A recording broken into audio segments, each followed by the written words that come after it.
thing that's real. The needle tears a hole, that old familiar sting. Try to kill it all away, but I remember everything.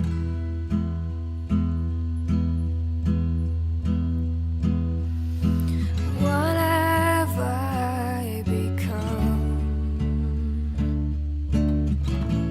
My sweetest friend.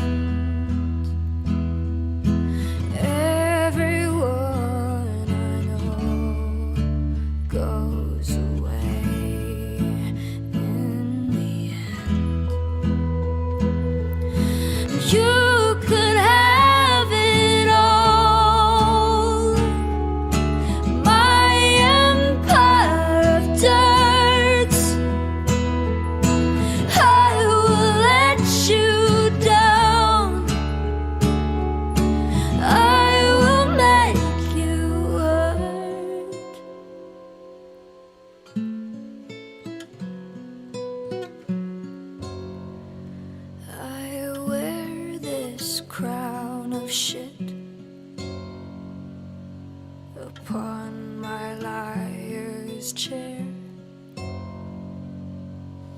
full of broken thoughts I cannot repair. Between the stains of time, the feelings disappear.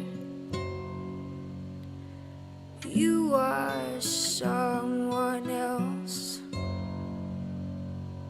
and I'm still right here.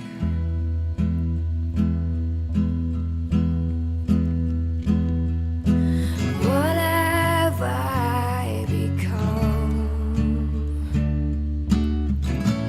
My sweetest friend.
Today to see if I still feel. I focus on the pain, the only thing that's real. The needle tears a hole, that old familiar sting. Try to kill it all away. But I remember everything.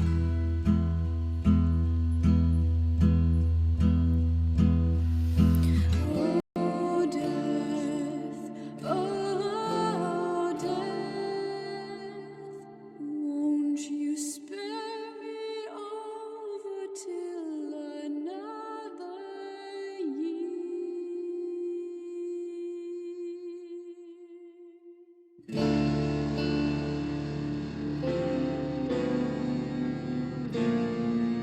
Oh, I am death, and none can tell if I open the door to heaven or hell.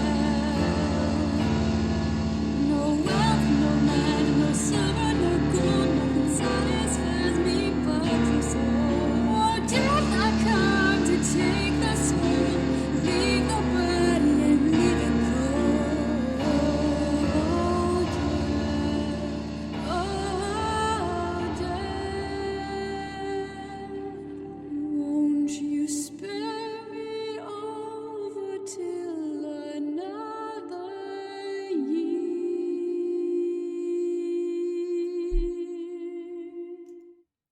Hello, everyone, and welcome to Gehenna Academy.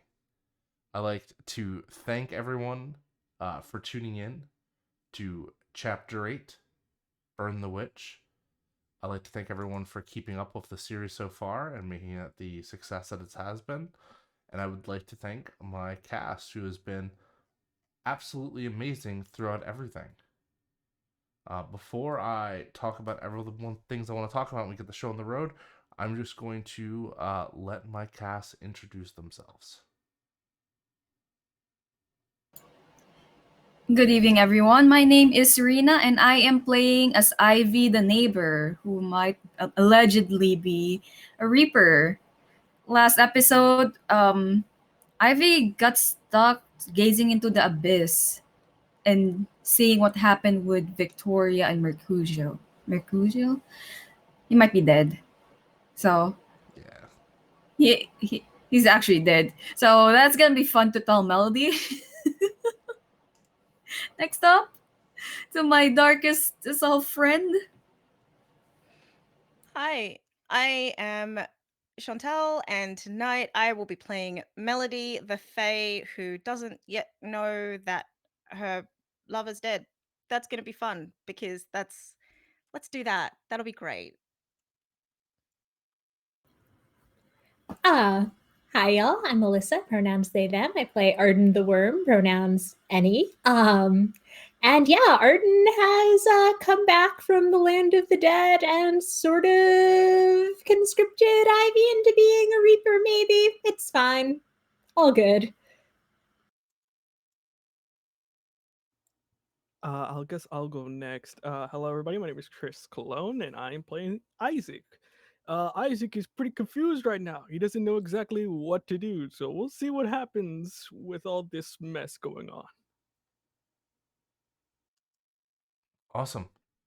And Noordin Ali will be able to introduce himself in just a few moments, but for now, let me just go over the great things that we have coming up. If you enjoy Gehenna Academy, we have brilliant other programming here on our Twitch channel as well as our YouTube, both Gehenna Gaming. We have this Friday coming up. We have episode 3 of season 2 of A Dark Ages, which has been honestly such a great romp to go through and just so much fun. We even have the creator of Dark Ages, Rick Wheeler, in the house. Big love to Rick. He's amazing. Vampire's amazing, and I have a lot of fun. We're also still raising money for charity. This week, our charity is going to go to. Give me 1 second, so I can get the, because it says it's like the ad anagram. It's gonna be the. I don't even know how to read this one. Okay, formally. Okay, glisten. There we go. That's how you pronounce it. I just not want to say it. Say like it wrong.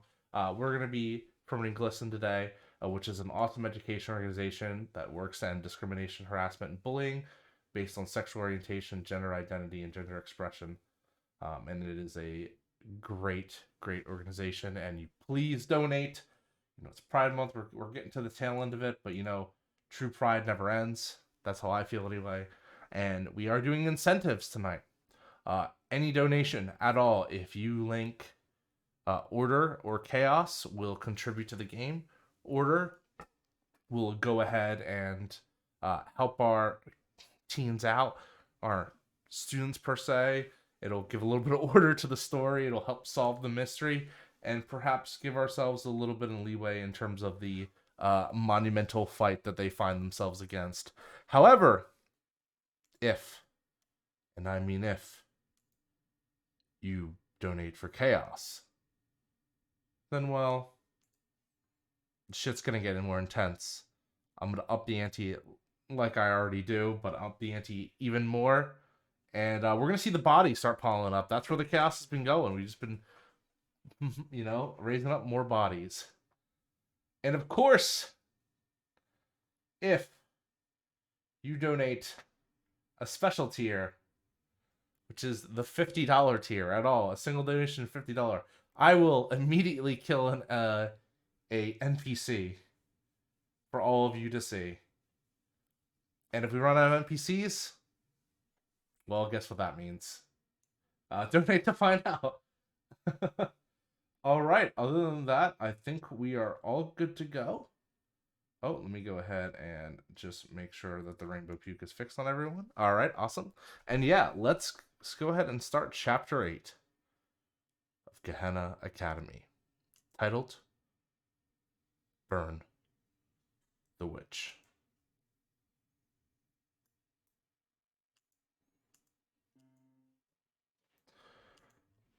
As we pull the camera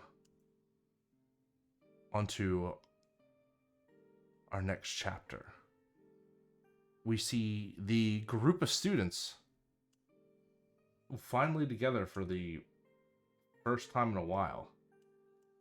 They all together, they have somehow combined their information and almost pierced to the core of this mystery. But it seemed with the final visions from Ivy at the episode's end, we find ourselves still bearing the sacrifices and the consequences of such missions. What lies forward in our path? Will the fog of lies and haziness plug up our teens and force our students to wander endlessly through the wasteland that is Gehenna Academy? Or will each of them find a way forward, a way to peace? Arden, as you sit here, or stand here examining the whole situation before you, how do you feel? The bodies are piling up. Friends turning on each other. Even your own body transforming. Yeah, no, so much has happened. And I mean, I need to solve this. The dean needs me to solve this. And I don't know. I don't know what the right thing to do here is. And I'm also a little worried because Ivy seems much more competent and comfortable with this new responsibility than I was expecting. Mm-hmm. And Isaac, this was never really your fight, was it? Not entirely. Sure, you drew the ire of Victoria and you had a little bit of consequences and fights with your ego. But you were never obliged in any way to find the murderer. In fact, maybe it was better for business. But maybe you feel differently now. Maybe now it's something else.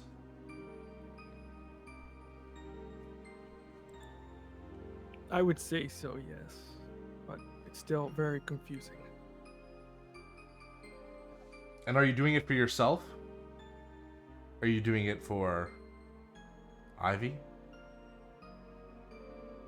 Or perhaps you're doing it for someone else? for the most part, someone else. Yes. And finally, Melody. Sweet Fae Melody. Has your heart broken in two yet? Does the field of flowers in your mind rot beneath the cold?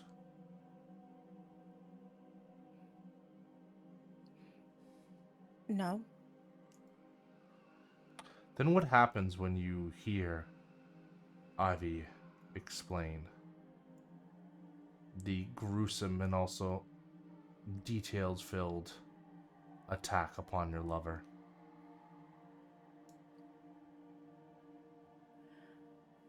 I have to get to him and get to her. That's what I have to do.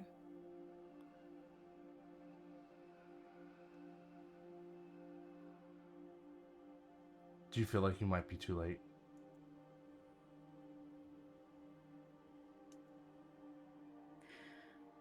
I have to get to him and get to her.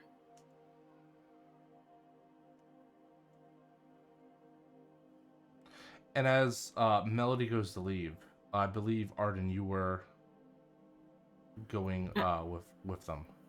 Yep. Is anyone Still else? Is anyone else trying?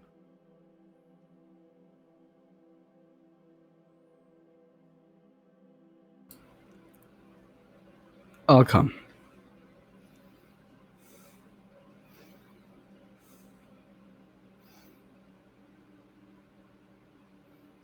And leaving behind Ivy with Isaac. Bold move, I should say. Ivy, Isaac, are you both joining the group or are you staying behind? I kind of go over to Ivy and kind of go, let them deal with that. I'm going to need your help with something. Something like what? As I try to like put down the box, the black box, because what am I gonna do? Do you know what this is, Isaac? Do I know what this is? I doubt it. No. You've never seen something like this in your entire life. Not that I've ever read. So, no.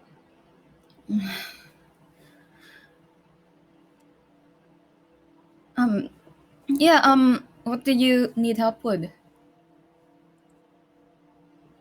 Things look like they're going up Shit's Creek. And there's something I need to get if we're going to continue down this path. And I don't know if I have the strength to do it myself.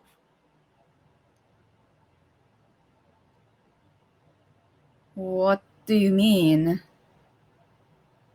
It's something that I had with me when I first got here, but I haven't opened it since, and I don't know if I have the strength to open it.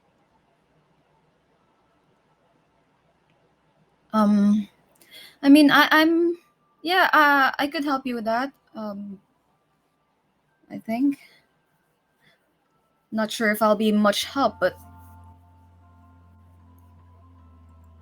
I just need somebody at my side when I do it. oh, Isaac. Yeah.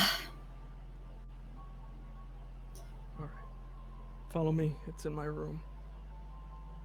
You're oh. Okay. I should note that the rest of the abandoned are here as well. I kind of look at them.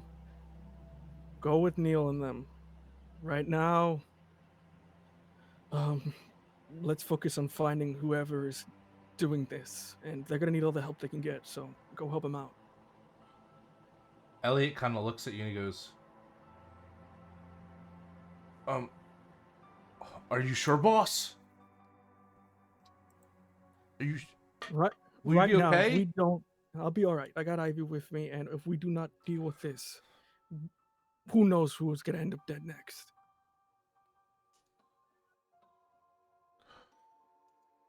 Yeah. Mercutio is my friend too, so I'll definitely go help. And Christina looks like she's gonna say and yell at you, but she kind of bites her lip and kind of grips you by like the shirt. Isaac, just be careful. And don't be a dumbass. No promises.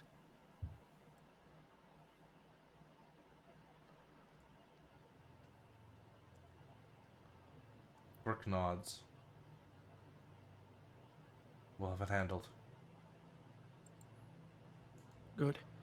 And you all depart for your separate missions. I think we'll follow Ivy and Isaac first. Oh So- no. So the two of you now in tow as each heads off. You are bringing Ivy to your room, correct? Yes. All right. Yeah, I And mean, kind of. never been here before. It's very in the way the room is. It's kind of a very neat layout. It seems very organized. Ah, yes, the room of a serial killer. You don't have a roommate? Oh, you're lucky. I used to have a roommate, but then he kind of disappeared.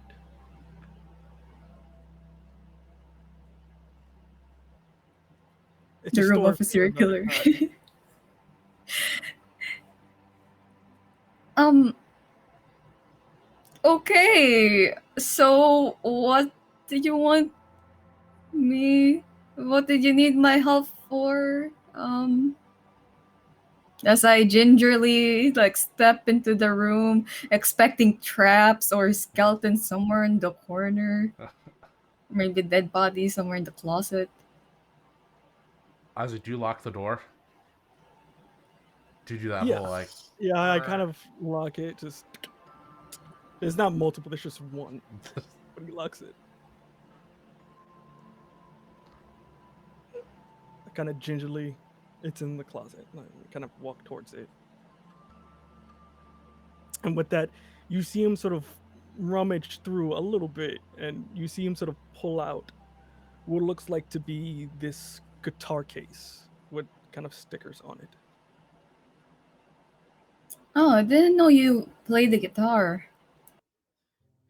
I used to. I was good at it. I don't think I'm good at it anymore, but yeah.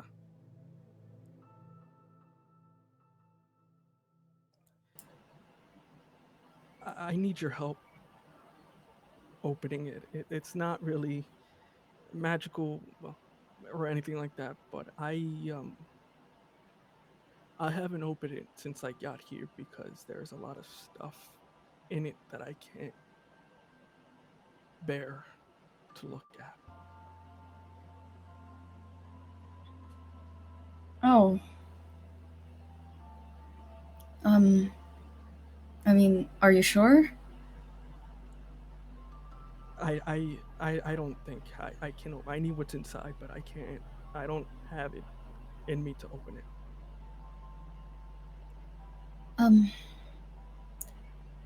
Yeah, I could help you with that, but are you sure about this, Isaac? There are not a lot of options, and if we're going to be endangering ourselves, what's in here will help.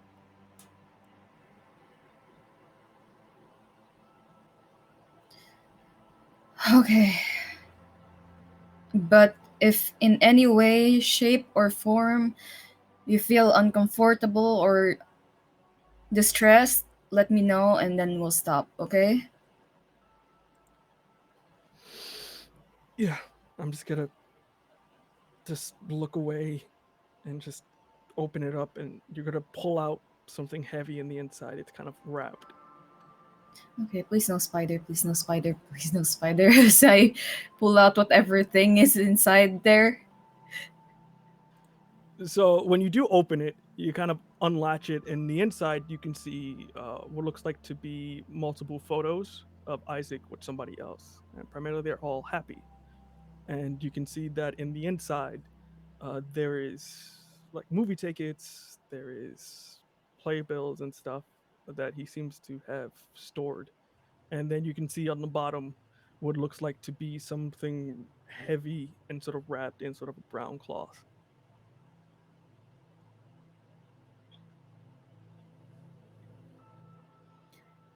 Oh, um,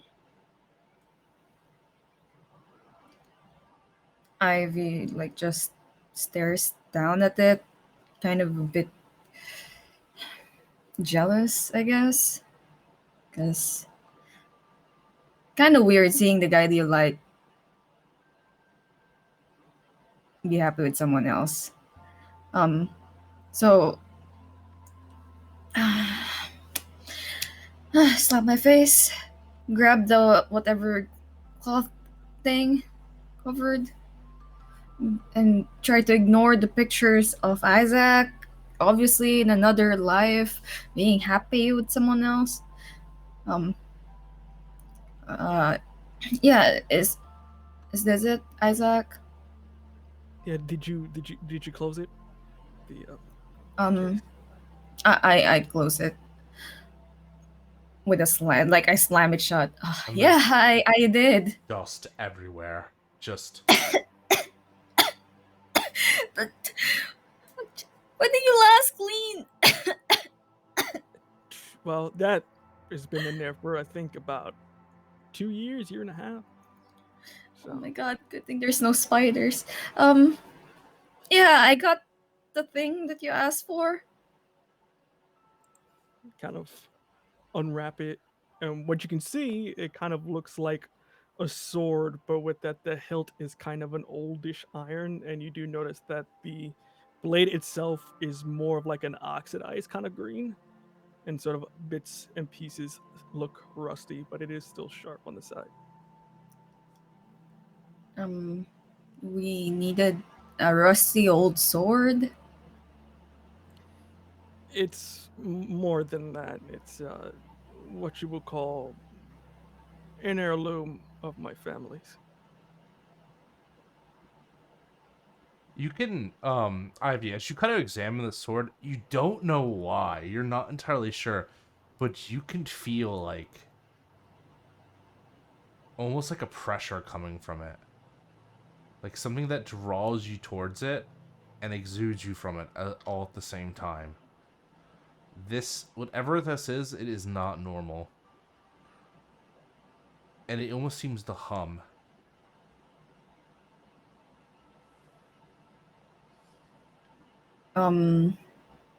Isaac, is your sword haunted? Because I don't want random ghosts It humming. it's not haunted per se.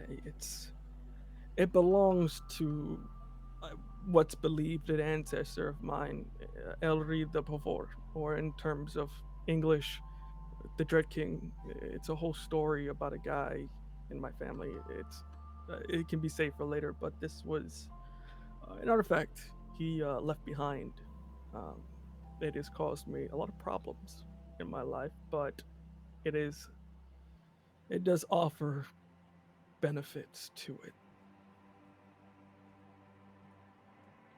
I just didn't think I would ever have to Like, use it again. wait, you're thinking of using this against another person? Yeah, that's what one does with a sword. Why can't we just go to the dean or some someone with authority so that they can deal with this. Why do you have to be the one to deal with it on your own? Because if I die, no one will care. All right, I'm nothing in a sense. I mean, no one. I mean, you ever walk down a hallway, you hear my name. What do you get? You hear disdain. You hear distraught. You hear this, that. You never hear a good thing. And I Yeah, can't be because that that's way. because they don't know who you really are because you don't show them.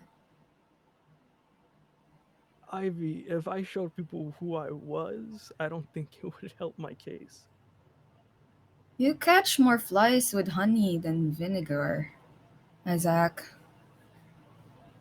You'll get more followers if only you listen to them. What are you doing? That's a better question as well. Why are you taking charge of this whole thing? Why do you have this sort of sense of responsibility now that's just out of the blue to just direct everybody?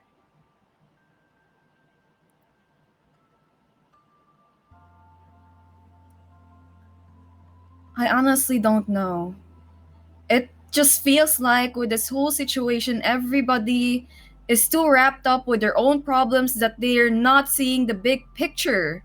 Everybody has their own agenda, and for me, who's been watching from the sideline this whole time, I could see like all these things are happening because of this one whole big thing, but nobody wants to get their shit out of their asses to actually look at the actual problem or what the cause of the. I'm sorry, I'm getting worked up. Um, I feel like Ivy, I want you to roll to shut down. Because even if you didn't intend to shut Isaac down, it definitely sounds like one as you do this so impassionately. that's 11 minus 1, that's a 10. Yep. So you get to either remove a string that Isaac has on you, gain it, make him take a condition, or gain one forward in an action against Isaac. I don't have any strings on you, I believe. Oh, then that means you can just take a string on him Yeah. if you like. Yeah, I'm gonna take a string on Isaac. Awesome.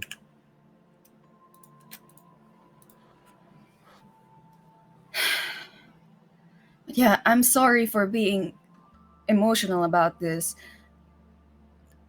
But it has been a stressful week. You have to understand. I just got here. It's only been 2 weeks. And suddenly there's murder everywhere. Look, Ivy, you just got here. And I don't know if you know exactly how people work, but everybody's out for themselves here. Even more so here than in the regular world. Because at the end of the day, we are all monsters. We don't care. We just don't care about anybody but ourselves. It's always been like that and always will be like that. And what makes you think you can change it? To be very honest with ourselves here, what makes you think that you specifically can change it? And I want to use scanners. I know that I can't by myself. So Isaac, That's why I need people. roll for scanners.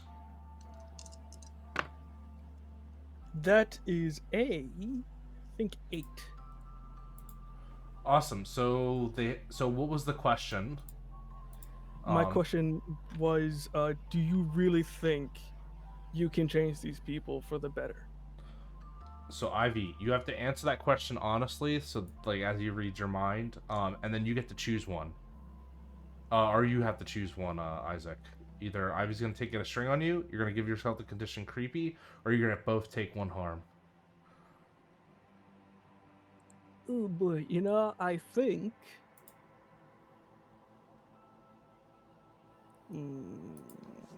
I take a string on me. You can, Ivy, you can notice for a second as Isaac asks that question. You can see the veins kind of forming at the side of his head. His eyes almost seem to spiral down into infinity as you kind of get lost in them. And it definitely is an overt scanners, but you can't help but answer the truth to this question. What you really believe? Do you really believe that you can change people here from their base nature? Do you really believe you could help?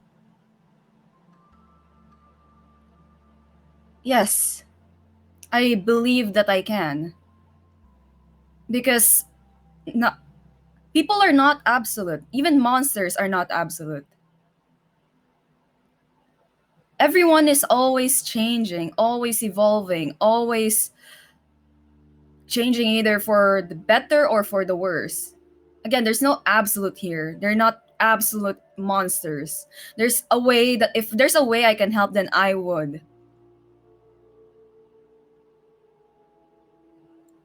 And I hate the fact that you all label yourselves as monsters. Because for me, most of you are friends. You think to yourself for a moment, Ivy. How many monsters has that sword taken? How many potential friends has it ended? How many things or people that sword could not understand? How many times did it slice across someone's neck, separating flesh from bone, lacerating into it, cleanly cutting through like a knife through butter? And how many heads rolled off bodies to the dirt, only to be left there, crawling among the filth and the maggots later on? How much blood did it spill?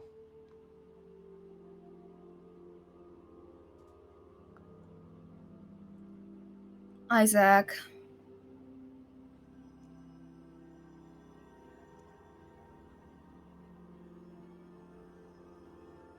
You're playing God. You're playing as the judger.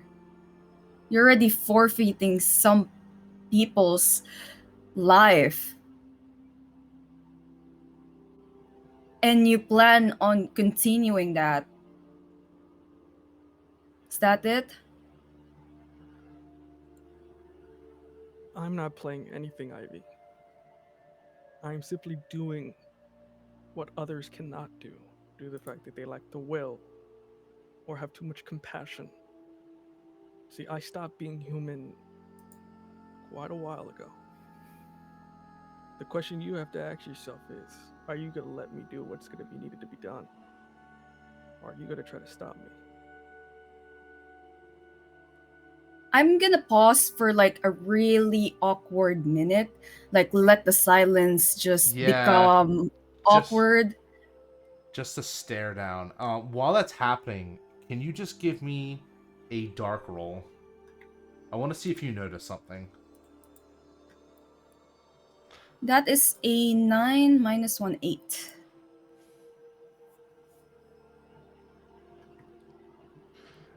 Okay, I'm gonna give you one property about the sword. Um, as you look at it, you can kind of study the way the material's put together and the greenish kind of like metal that's along with it, and you realize to yourself, you actually start to remember your lessons. You're actually learning in this place. How wild is that? You're learning here. What your parents always In a wanted you. monster academy. Exactly. And you laugh to yourself, but then the worry starts to set in. As you realize the sword, it's made of cold iron.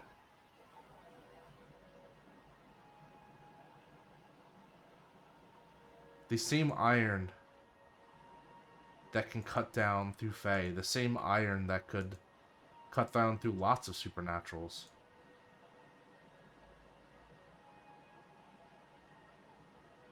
Isaac says that many lack the will or are too caught up in their emotion to do what needs to be done. Ivy, do you lack the will to do what needs to be done? if it's if it's to protect my friends, I will have the will to do it. But I'm scared of losing myself in the process. Yes. That's painful moments in history of going overboard of control, losing yourself. It kind of feels like when your emotions spike, everything around you begins to fall apart. When you got angry last, you remember, right? That family dinner? Everyone, they were fighting so much. Why were they fighting, Ivy? Because of me. Something I did. Can't remember. Why is it so hard to remember? Something you did or something you are?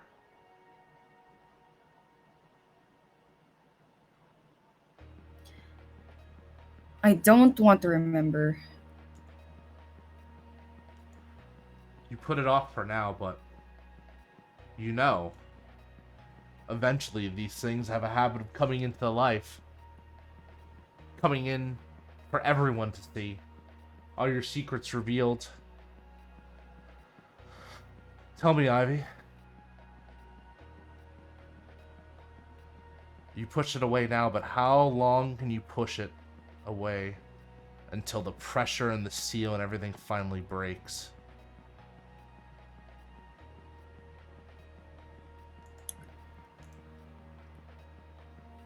I don't want my normal life to be shattered or what I thought was a normal life. So I'll keep denying everything until the very end. And when that happens, when the silence breaks, it'll be over. It'll be over for everyone. And then that awkward minute passes. And you're faced with Isaac. That situation's still in your grasp. I turn to Isaac and holding his weapon, his sword, his rusted sword, I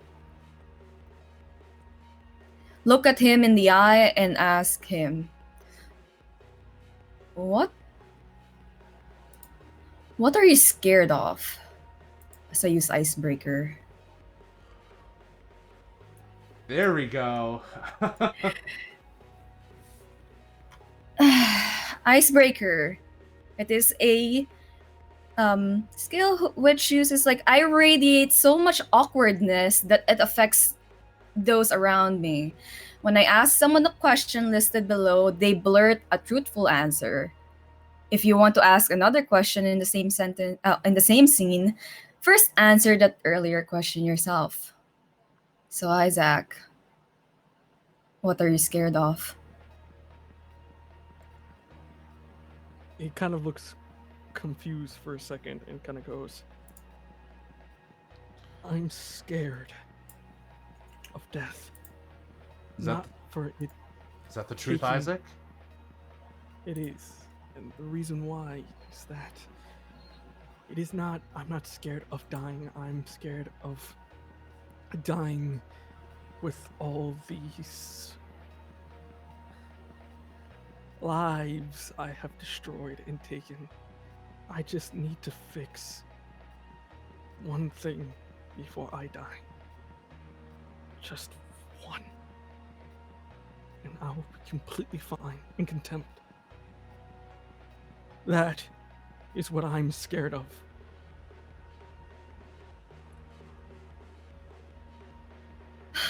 Well, I'm gonna answer that question so I can ask another one.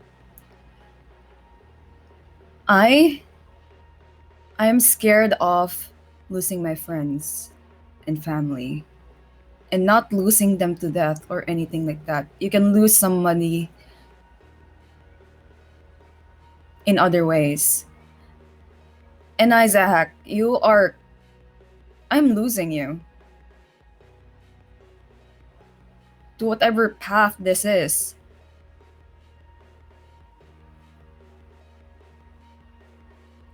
Why do you always have to go to the desperate, extreme route all the time? But that's not the question I want to ask you.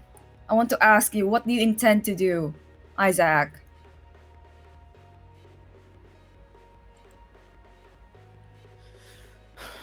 How can I get closer to her? I intend to find whoever murdered or is murdering people and use their soul to bring back what I lost. So, in the end, you're just masking your own personal greedy motive with this sense of justice and obligation. Ivy, I'm going to be very honest with you. You need to wake the fuck up. This isn't No, fairy I think tale. you need to wake the fuck up, Isaac. This isn't a fairy tale You where are everybody gets to live supposed a happy life. a queen or a king of this school. But where are your followers? Where? Where are your people? Shut down. Shut down again. Oh no. So that is an 11 minus 1. That is a 10.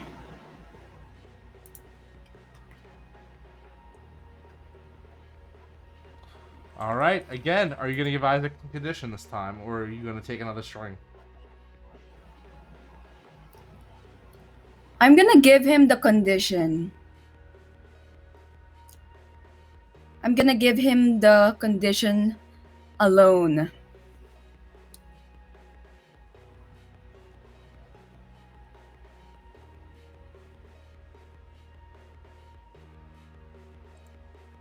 All right. Take Again, that. Isaac, this is not how a king rules. This is how a tyrant rules, and nobody likes a tyrant.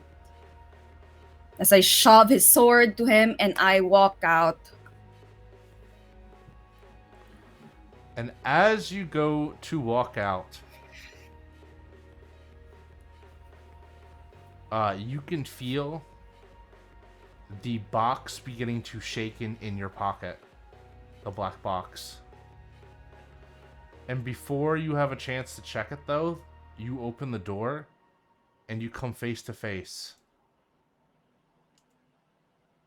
with Professor Astoria Gray. And I think it's a great time to cut this scene and go to another scene. Don't you? Who is leading the charge? Melody, I assume, right? Oh, absolutely, yes. Melody, where are you going first? Ivy was describing it, right? Mm-hmm.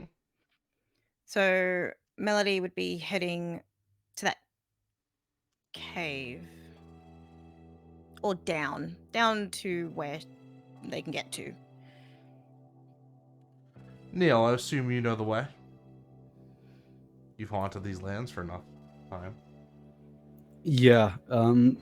Upon seeing where Melody's trying to go, I gently start leading the way instead. Melody is like one of those dogs that's like, hey, I'm going. I don't care which way. I'm just moving now. Just So follow. direct me, just- but I'll get there first. Okay, this way. Yeah. I'm just following behind both of them.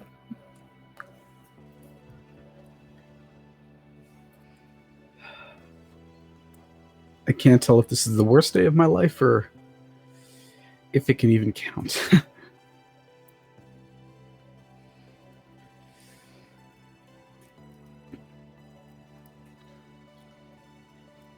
Is this what coming out feels like? Huh. The entire school now knows that I'm literally haunting the campus. In case you missed that. Oh.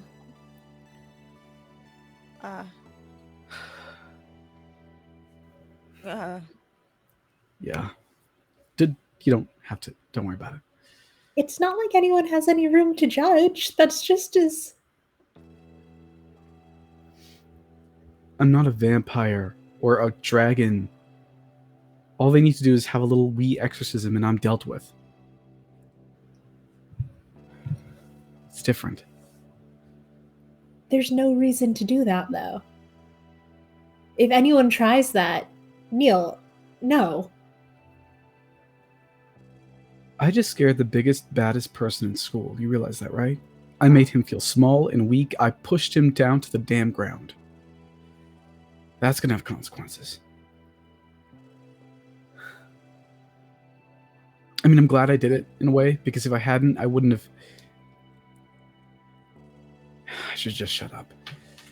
There's a book that has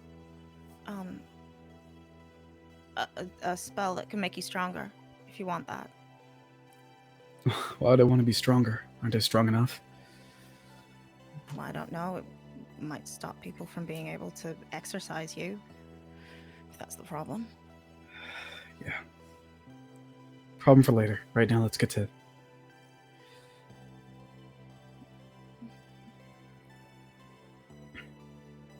As your feet carry you closer and closer towards the direction of the cave, you start to kind of break out into the trees.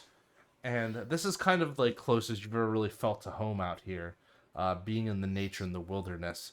But tonight, Melody, it just... something's not right in the air. It's heavy. The blistering cold as it is mid-December is staining upon your skin. The beauty of nature has turned into the harsh realities that its properties are. Arden, this does not bother you at all, as you could feel the hot blood of the dragon flowing through you. And Neal, well, this is your typical day, really.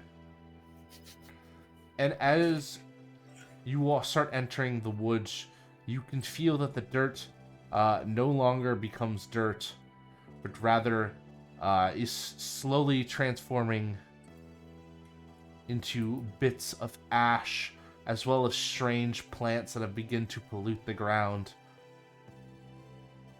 Melody, you recognize these fey plants. And something that has been happening that you have caught glimpses of, but now you're trying to fully understand. This isn't just a modicum of small, incidences that are isolated from one another. No, these are all connected in some way. This is something more. This is not merely overspill. This is an ecological invasion.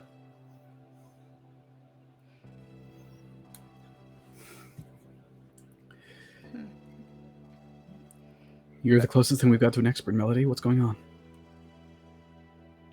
Does it look like it's coming from somewhere? You're not entirely sure. No, it doesn't have a direction, doesn't have a rhyme or reason. Just seems to probably better populate out here because of nature. But the ash, Neal, you would recognize the ash is something that is also, and even Arden would, now that Arden has been there, akin to the realm of the dead.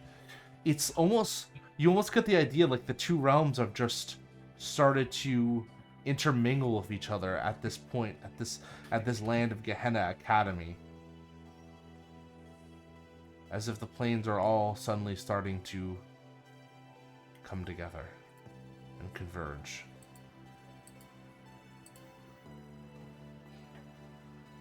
No, it can't come here. We need to stop whatever is happening. Does it look like something the Nightmare Fae would do? Yes, actually, See, funny enough, the Nightmare Fae don't just... They're not your fae of your Grimm's fairy tale. No. They are not that. They do more insidious ways. They don't simply take you. They don't take your friends. They don't even take your family. They take everything. Including the land you stay upon, the homes and beds which you sleep in. They add their form, their plane to your own.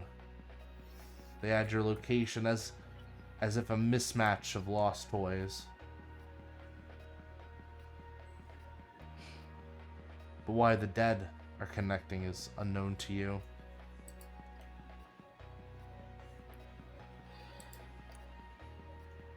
I don't know why, but the Nightmare of Fae would. I mean, if they haven't found who killed Yoni, then this is what they would do. I didn't act fast enough. I would like to roll Keep My Cool, please. Yes. I think we can all tell what I'm slightly afraid of, huh?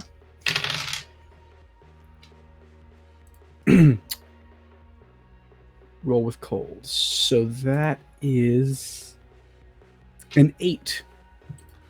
Ooh, amazing. All right. On 7 and 9, I'll tell you how your actions are going to leave you vulnerable, and you can choose to back down or go through with it. So I love that. I will allow you your insight. However, you will suffer. You're going to take the traumatized condition. Again? Well, you know, what's a ghost if not traumatized? Why not? What is your question?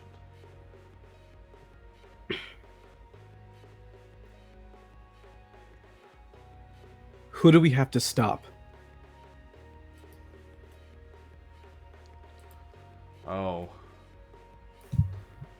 That in itself is interesting, right? You hearken back to what Samir told you. Do you remember what he told you about the creature, the being, the entity? I mean, I'd love a reminder of what they said, if possible. Samir said, they said that it needed to claim the lives of the ones that stole it. The one that's unleashed it. Yeah.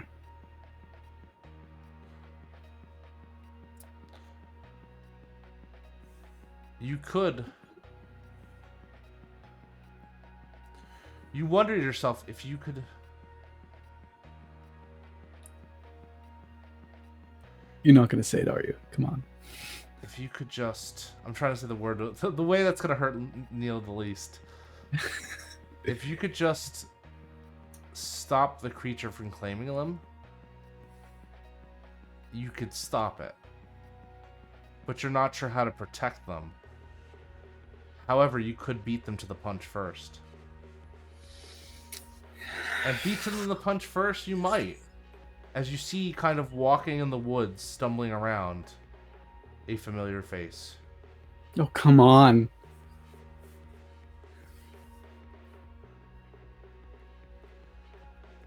You see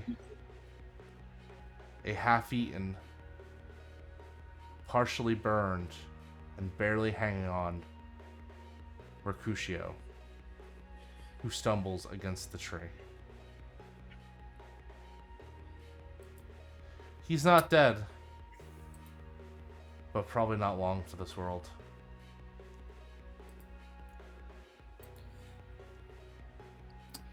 Does Melody see this? I'll say that she doesn't at first. I say that you get the first glimpse. I rush on over. I don't say a word. And I'm a ghost. I move silently. Yeah, Neal's just gone. Are you trying to be sneaky about it? Let's say yes. As you reach over to Mercutio, you see the extent of his damage. You can see that bits of him have been torn away like dough or cookie off of a gingerbread man, that there's just huge chunks missing out of his neck, bits of his chest. His black ichor is running down. You can see exposed ribs as the bones shine through. He is not a pretty sight. Even one of his eyes has been partially gouged out. and his face, half of it kind of forced into a sickly grimace. I turn around and grab him by the shoulders. How can I help?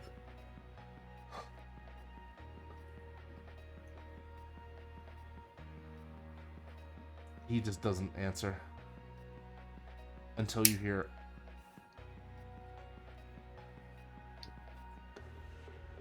"Blood." I would like to I'd like to gaze into the abyss. Yep. Go ahead and roll. Because he does not look long for this world. If I let him drink from me, will he live? And will I live? Will either of us live? That's what live in a... I'm just going to roll.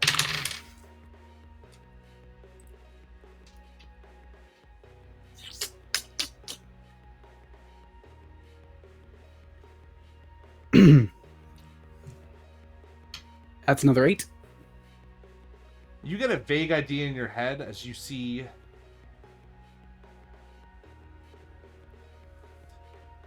you run through the scenario in your head as Mercutio were to bite you and to drink your blood, and you could feel for a second that his body would begin to regenerate, possibly. You see another scenario where there's just a freshly squeezed orange that has been depleted of all its juices next to a very healthy cup of orange juice. And then you see that orange juice start to wither away to ash. So it's really up. You're not sure. The idea you're getting is you're not sure if your blood specifically, being that you're dead, would really work for Mercutio. Maybe temporarily, but Temporary's got to be good enough. I help Mercutio down to the ground behind a tree so no one can see us. And instead of letting him bite me, I revert back to the ghostly dead form we've seen multiple times now, all bloodied and bruised already. And I just hold my dripping palm over his mouth. Let him dig in how he likes. as he's doing so, as you're letting the drops of blood of, dare I say, that magic word that might get me sued, but dare I say, as you see the vitae drip into his mouth, you can see slowly but surely his wounds start to almost inch ever so slightly in regeneration. He blindly tries to grasp at your arm as if a toddler trying to drink more and more. The others will be here soon. Who hunted you? Who hunts you, Mercutio? Who hunts you? Tell me now. Yep. Not her. I'm talking about the other one.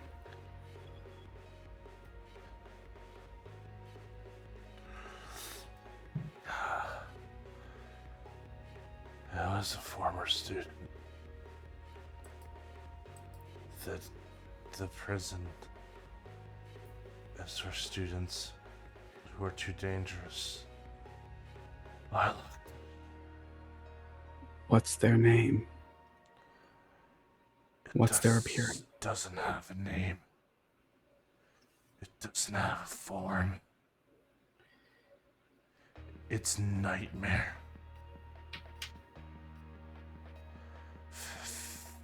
Faye is the only thing to shield that. Victoria will come for more. We'll go for Samir first. Samir has the blood. And Melody and Arden and the gang come up on this? I start lifting Samir up. I mean, not Samir, Mercutio up. He's gonna make it. He just needs more blood. Do you know that for sure, Neal, or are you just Nope. trying to reassure? I'm trying to reassure. I'm a nice guy. I try. That's not reassuring. No, I know. In mechanical terms, Mm-hmm. how much harm has been taken, just out of curiosity? To Mercutio or to yourself? Mercutio. To myself, I know. All four. Good fun. Okay. Oh, wait, hold on. Huh? I'm listening to Mercutio's struggles, right? Yeah, you could easily end this if you really wanted to. Mercutio's gonna heal the effect of one harm and then transfer everything else to me. So, for him to drink from you, he would have to deal one harm to you to basically get it back, get the blood needed. Because you would have to sit there for a while to recover. So you can transfer it, but you'll be in the same position. Yeah. I'll be in a worse position, but that's fine. It's okay. I don't think I need to feed him blood necessarily. It's part of like the ghostly thing. There's energy flowing into him already. Mm-hmm. It's just as nourishing, although not exactly as stomach filling. So the question really does become, are you willing to skirt death in order to save Mercutio? Is anyone here willing to skirt death to Yes. save Mercutio? How much harm? 4, did you say, or 3? Yeah. 4. Hmm. I'd like to try Breath of Life, if I may, as a move.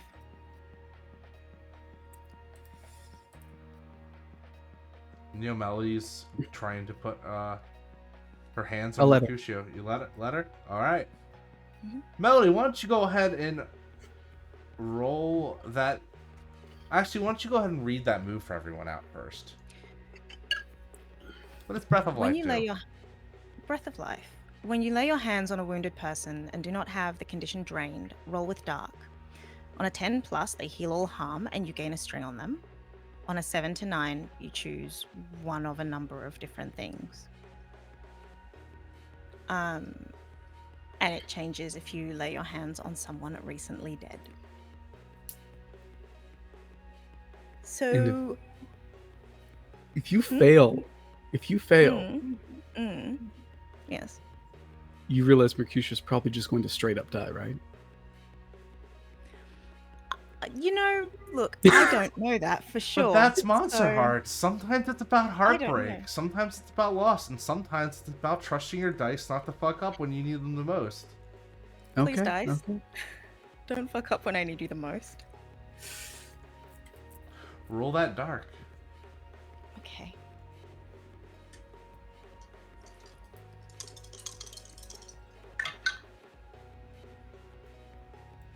Y'all.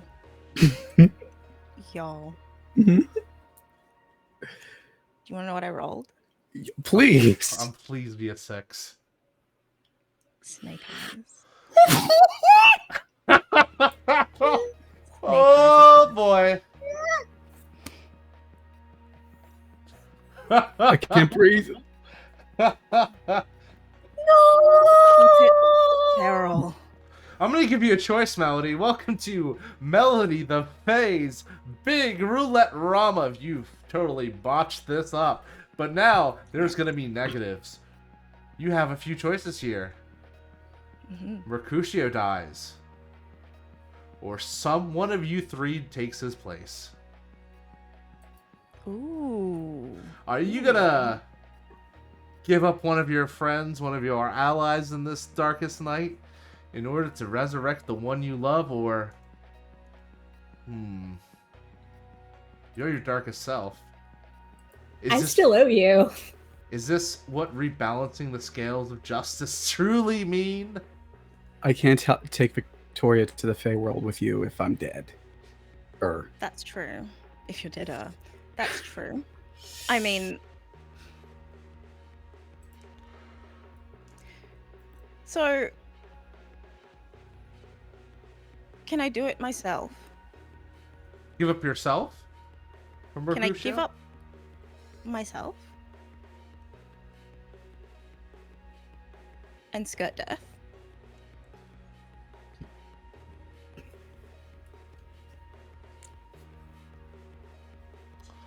I'm already my darkest self, so I would lose all strings I have on everyone. You will lose all strings you have on. And I'm gonna preface by saying I'm gonna make a huge hard move.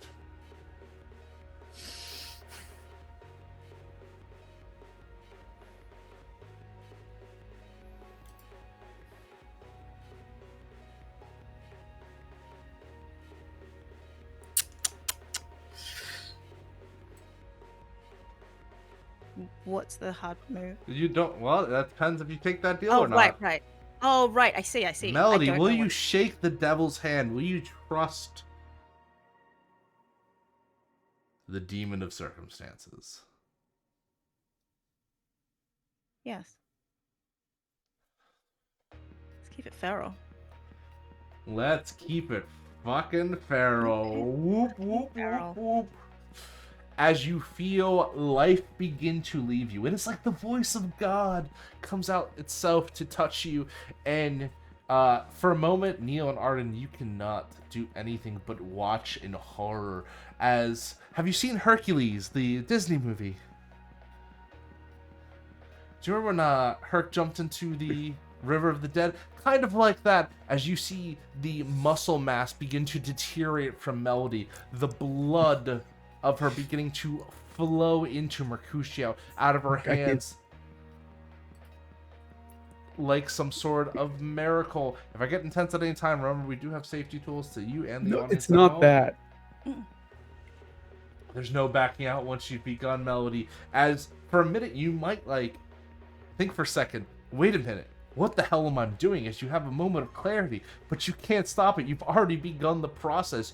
You feel your bones begin to kind of wither as they become brittle. You feel yourself become emaciated as your skin begins to cling to the remainder of your body like a lifeless corpse, and you lose all strings. As Mercutio begins to regenerate, you see flesh begin to grow back. You see his eye begin to pop back in place. You feel bones crunching and snapping as he gets stronger and stronger, and the Fey blood flows through him even more intense so as you see his skin begin to break out, and almost like these spots or hives, his claws begin to extend, his fangs begin to sharpen as he grows and grows into something that's Mercutio, but something that's a lot more Melody. As Mercutio turns into something resembling more of a beast than anything. Lose all your strings, Melody, if you haven't already. Mm-hmm.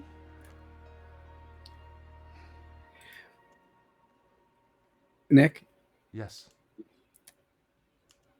if I see Mercutio even attempt to attack any one of us, I'm calling it now. I'm going to force whack him into a tree. No, A tree branch. Oh. That'd be a hell of a prophecy. Mm-hmm. Jeez. Melody, you have barely a bated breath left as Mercutio walks over to you, cradling your body. He can't speak, he can only make grunts and growls.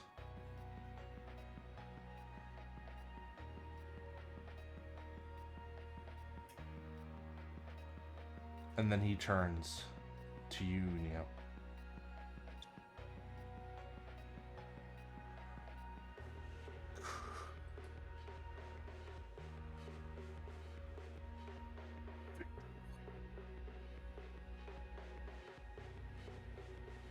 And you can see his claws begin to dig in his hand.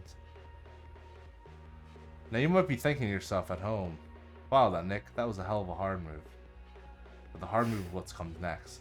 As you see Mercutio's shirt whip off, as Mercutio screams, grasping his head, as cuts and lacerations begin to form in his chest in the form of sigils.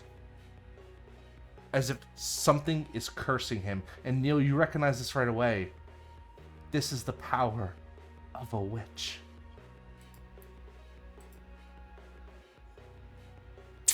Damn it. Okay,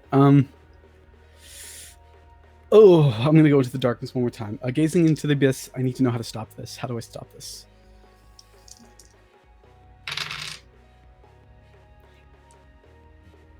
$10. Okay, I'm not going to give you the answer. To stop this long term, kill the caster. To stop this short term, mess up the circle before it completes the sigil.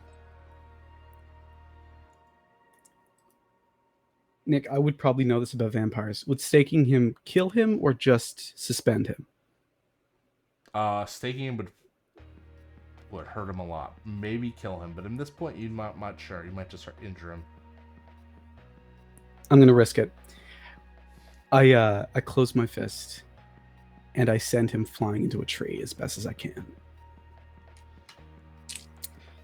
Lash out, please. Yep. Is he holding Melody still? Just checking. No. Okay. Just checking.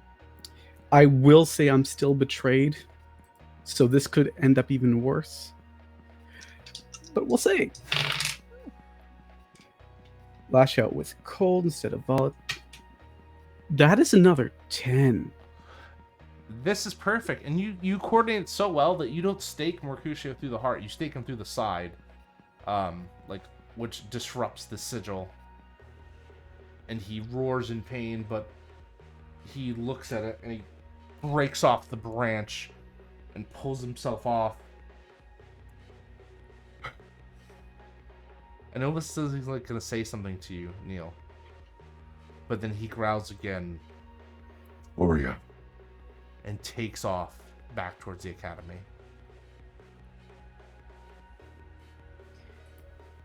Melody. Melody. Yes. Yes. How are you still... Question. Answer. Is Melody still darkest self? Is that enough to rebalance the scales? I think so. You initially came here thinking that, by punishing Victoria, you might rebalance the scales. But maybe you're going to... You learn to punish yourself for some of the things that you have done. And I think that works out. You're weak, though. You're hanging on 3 harm right now. After skirting death. Talk to me. We need to see Victoria? Arden, can you go see Victoria? Please? Arden has been standing here just watching all of this. Like, what the fuck is even happening?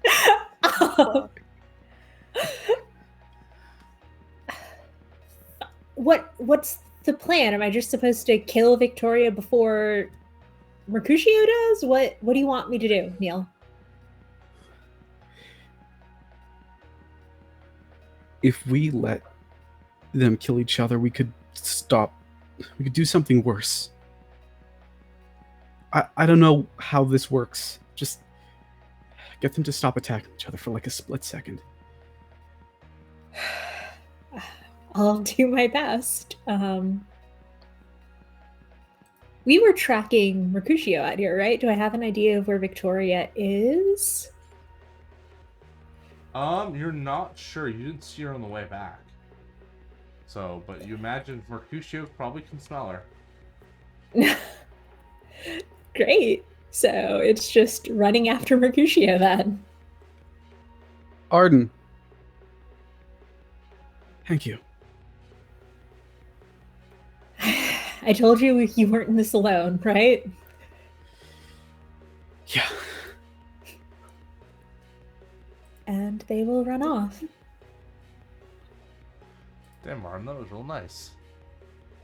As you watch Arden take off into the distance, we also should not forget.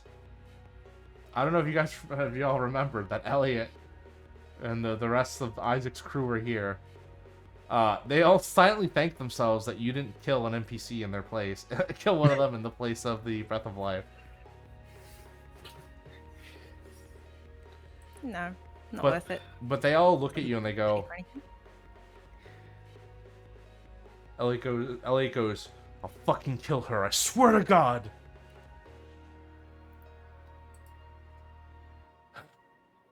And he's like... Get her to the Fey realm.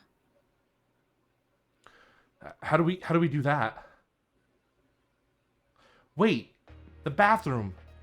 Christina goes, yeah, Isaac found it. There's a path to the Fey realm in the girl's bathroom. It looks like you three should get going. Just lead her there and we'll spring the trap. And we'll force that bitch one last time through. And this time, she's not coming back.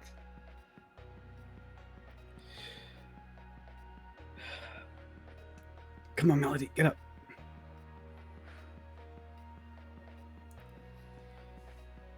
Stupid.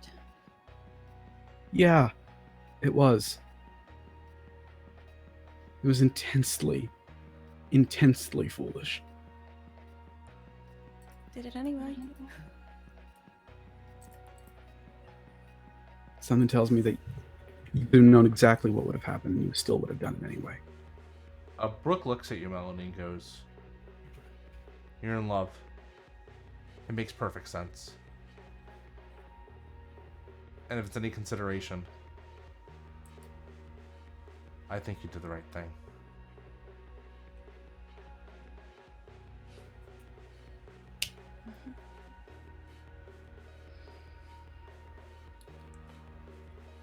And then Brooke stops before they all leave to set up for the trap for Victoria. And looks at both of you, Neal, Melody.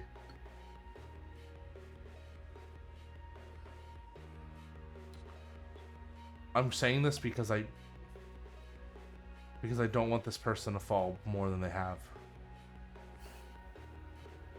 The reason Isaac wanted that book, Melody, was because it has a ritual in it. And Christina's like, Brooke, what are you doing? Stop. I'm doing what I should have done. That book can resurrect someone. Anyone. And Isaac wants to resurrect someone that he loves. But the realms are already too close together. If we try to use magic to reach the realm of the dead now, I don't know what'll come through. And the sacrifice, the price to pay for that ritual? A living soul. It's way too high. Isaac's not a bad guy as much as you would like to think. He helped us all when we were really in bad straits. So please help him.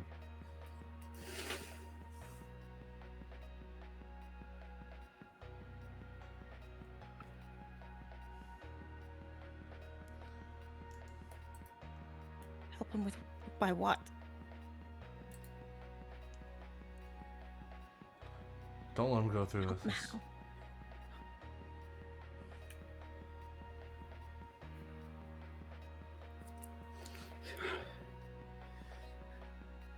Isn't everyone entitled to their stupidity? Not when it might get other people killed.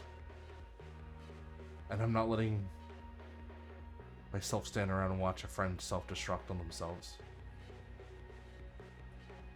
Not again. I'm going to kill him. If he hurts someone, I'm going to kill him. And Elliot kind of like turns around. Better watch your tone, man. Better watch what you fucking say. I pull myself to my full height. I look Elliot straight in the eyes. If Isaac murders someone, He's not gonna he'll do pay it. for it with his life. He's not gonna do it. End of story.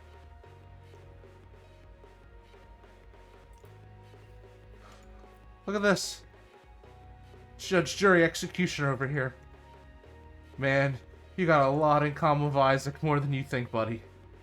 And they just, as Christina and Brooke are pulling Elliot back, they, take off. We left Isaac. We left Ivy with Isaac. Living soul? What do you think that means, Melody? Human soul.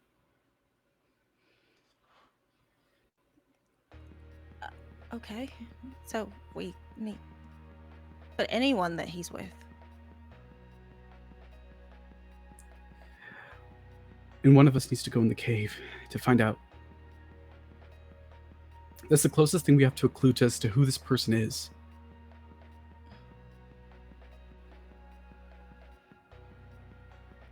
We split up? I'll take the cave. Okay. And with my light turning on and about halfway through, I think this is the perfect chance to take a 5-minute intermission, a little bit earlier than we usually do, because we are about to get in some high dive shit, I swear to you. See you back in 5 minutes. Take your bar breaks. Love y'all.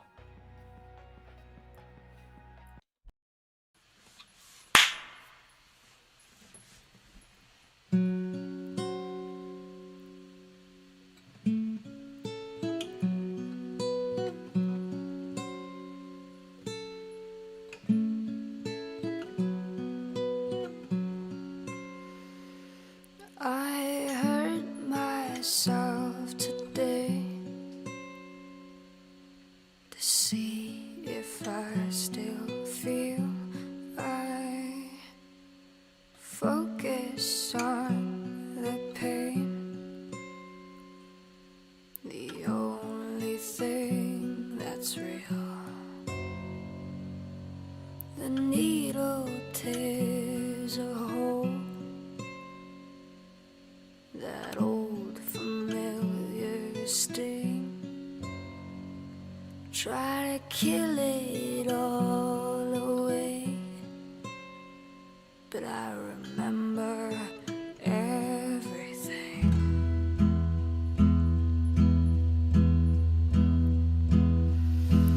What have I become? My sweetest friend. Everyone I know goes away in the end. You could have it all, my empire of dirt. I will let you down. I will make you hurt.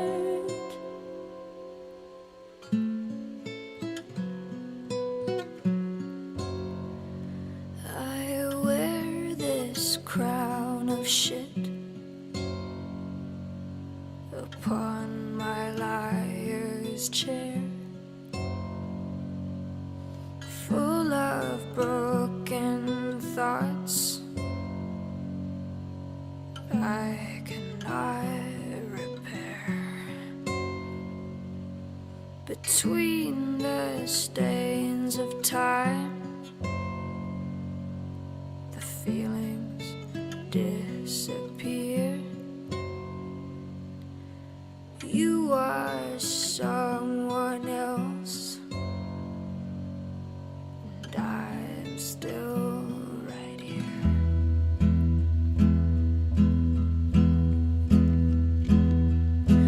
What have I become? My sweetest friend. Everyone I know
try to kill it all away, but I remember everything.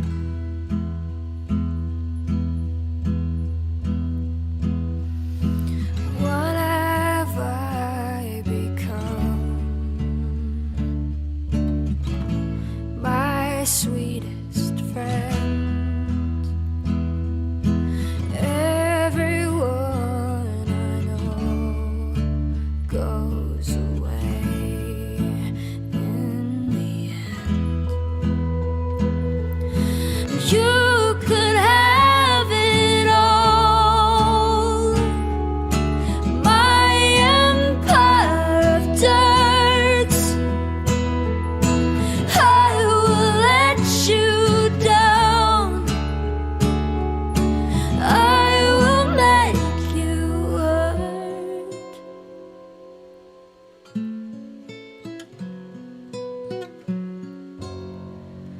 I wear this crown of shit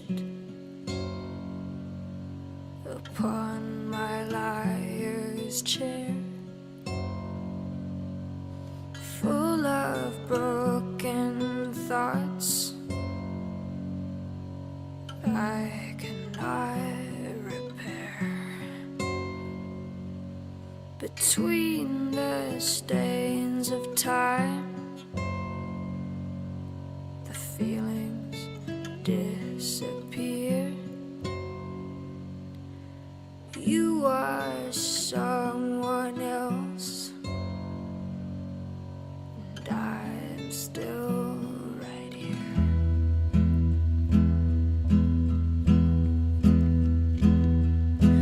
What have I become? My sweetest friend. Everyone I know goes away in the end. And you could have it all.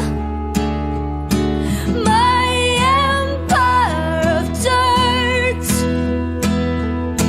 I will let you down. I will make you hurt. If I could start again, a million miles away, I would keep myself. I would find a way. If I could start again, a million miles away, I would keep myself. I would find a way.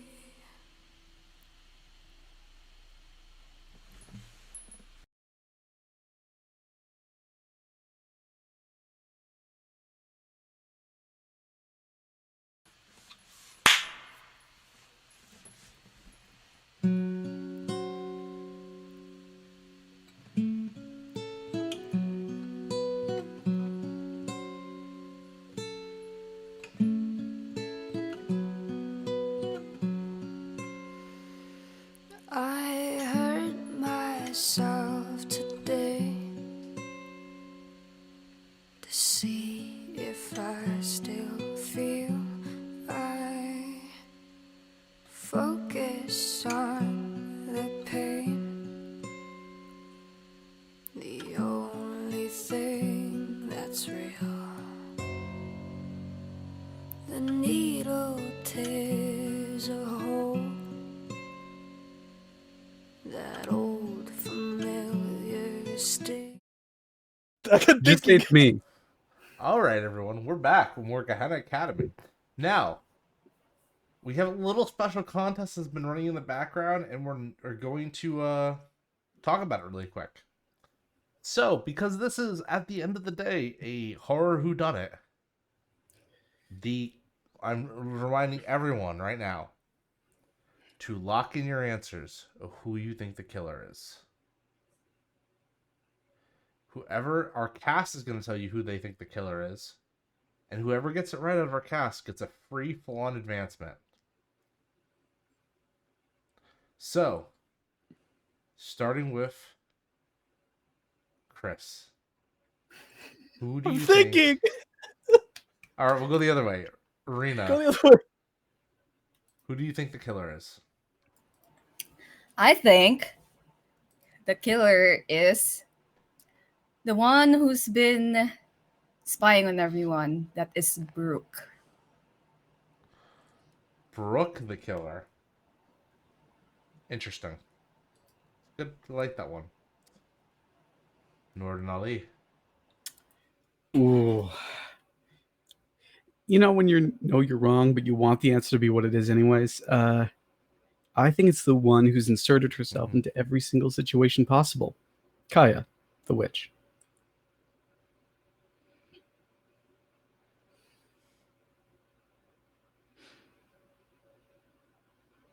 I also think it is Kaya.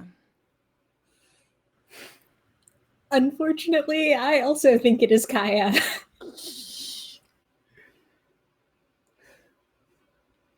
I don't want to believe my friend. Chris. Oh, God, it's so hard. Make a damn I'm- decision. All right. I think I'm gonna go with Gray. Astoria Astoria Gray? Okay. I don't like that answer. I don't like the way he responded. Chris is gonna be right. Watch all of us fail, and Chris is gonna be right. I was waiting for Chris to go. It's Isaac, by the way, so I'm going to choose Isaac. That would be the real Surprise, story. everyone! It's me. It was Isaac all along. All right, so we have our answers. We have our guesses locked in. Whoever in the group wants to guess who the murderer is, as well, just for the fun of it, guess in the chat. And let's get ready for our second half of the episode. Chapter 8. Burn the Witch. Isaac. Ivy. You turn to see Astoria Gray. Looking at you, arms crossed.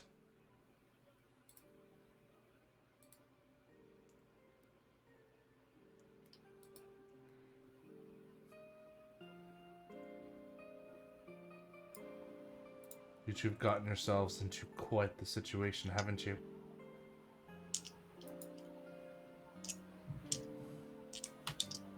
I have no idea what you're talking about. Please. Anytime one of the bodies shows up, they're always embroiled in it. I know how this situation goes, and I know the truth. In fact, Oh. I'm connected to it as well.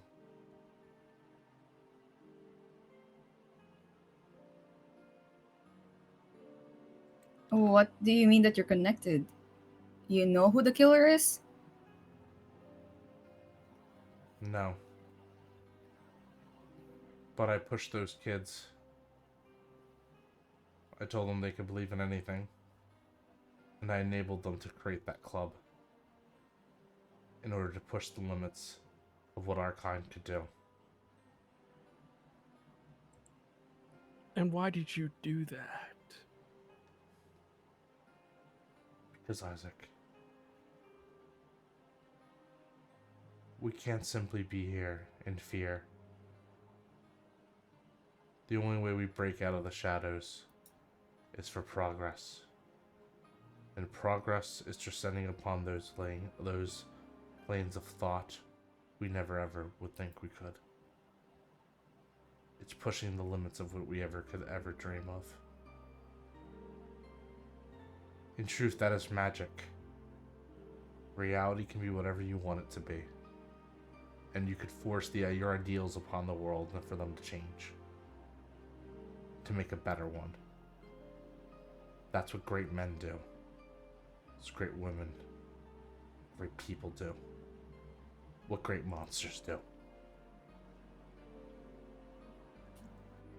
I would like to use scanners. Go ahead and roll. Probably, I think. Yeah, that is a fail. That's a 6. And as you try to scan into Astoria Gray's, instead she scans back. As she, with almost like her magic, lifts you up from the ground. And you can feel all your memories being pulled, everything. Whether it's Amy, whether it's your feelings, whether it's the accident. Everything. And as she does so, she puts it on full display, allowing the memory of that incident to play back for Ivy to see. Isaac, what happens in that memory? What you see is from, I'm guessing, the first person view? Yeah. I want to say. Yeah, so you see the same woman that you saw in the pictures in the guitar case. Primarily, she has a prom dress on, and they are currently driving along a mountainside, almost like a narrow enough kind of, you have to be careful where you're turning kind of highway. And at the moment, they're arguing about something. Primarily, she seems to be arguing about being more open, or to open up to her. And in my mind, I don't want to. And there is a sense of anger that kind of fills up as I'm trying to focus on driving and talking with her. And just midway through the conversation, you see Isaac snap. And you see the front of the car get crushed. Not by any kind of physical barrier or anything like that, but you see it just hit almost like an invisible object as it kind of goes off. It's sort of toiling down the side of the mountainside as it kind of rolls down. And it blacks out for a couple of seconds. And when he kind of wakes up, you can see that he's bleeding from the side. He's kind of coughing. He seems to be fine. And he kind of has to unbuckle himself as he kind of falls down, as the car is totaled and upside down. And as he kind of slowly crawls his way out, you can see that the same woman is in the middle of the field, or these woods. And you can see that there is a large branch that's sort of stuck in between her chest. And you can hear Isaac kind of panic and sort of go over to her. He tries calling out for somebody, but there's nobody around as it's late at night. And his phone is crushed. And all you can see Isaac do is hold this person in his arms as he kind of screams out. And she just slowly bleeds out. And then when she dies, you can just see everything around him break. And rage begin to fuel him.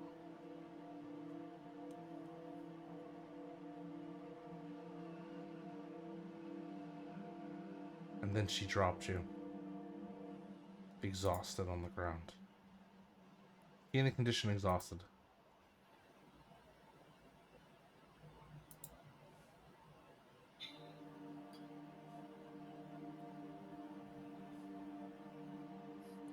You had no right to show that. And you think you had the right to trampies around, acting like you own this academy, acting like you are a ruler or some sort of king around here? Oh, please. Mr. Fernandez, you should know that there always is going to be someone stronger than you, someone around the corner. That's what life is. Now, are you going to hate me? Or are you going to get off your ass? And somehow we can fix this situation before more bodies pile up. And why in the world Would I trust you? Huh? The day after we had your little lesson about being impaled up the ass with sticks, guess who dies? You're responsible for creating a club that is now killing students. Why in the world? My club didn't kill students. My club was some of the brightest and boldest that the school had to offer, trying to make the world a better place. And now there's some of the deadest. Ivy's obviously looking really awkward while they're arguing, but she's trying to interject and completely ignore Isaac fuming behind her. I'm gonna look at Astoria Gray and go like, so what do you intend to do? Activating icebreaker move.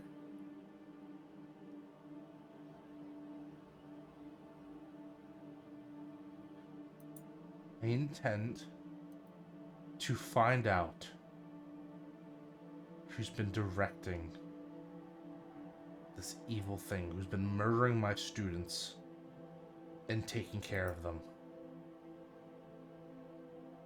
The thing we let out, the thing that leaked through, it didn't have a sentience about it, not yet. Something empowered it. Something took it upon and used it as a weapon to aim at the other students. For whatever the deeds, I'm not sure.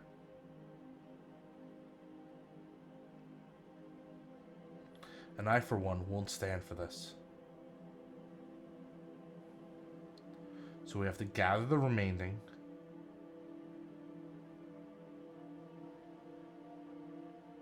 And we have to figure this out.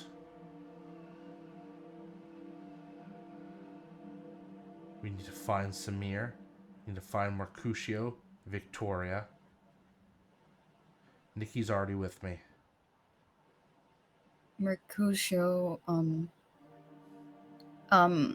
Neal, Melody, and Arden already went to go look for him. So, Excellent. where do you intend to bring them? The library.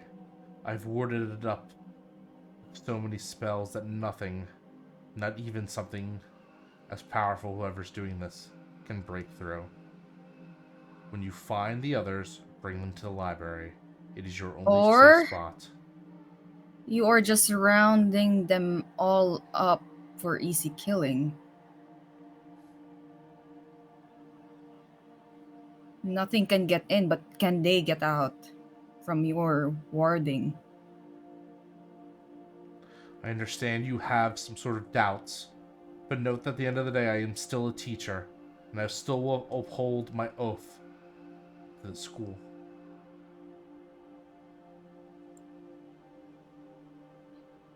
Sounds like a bunch of horse shit, but I'll go get Samir and play along.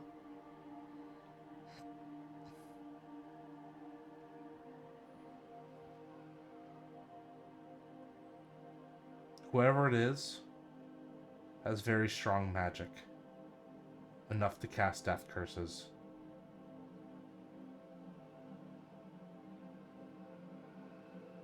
Miss Gray, how can we trust you? Give us something to believe in.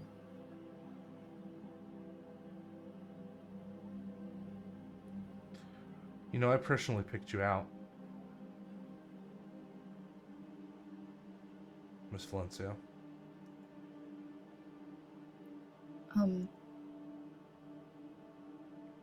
For what? I read your case file. I'm the one that marked you for acceptance into Gehenna Academy.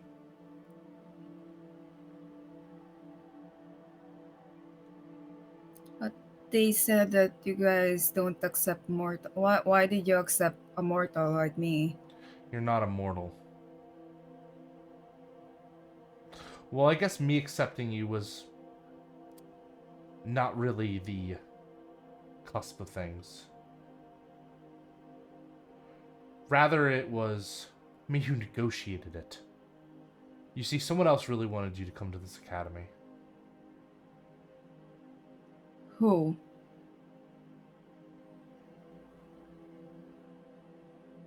That incessant little blonde girl. Said something big was happening, said you needed to be here, or things got out of hand. Said it was your job. So do your job.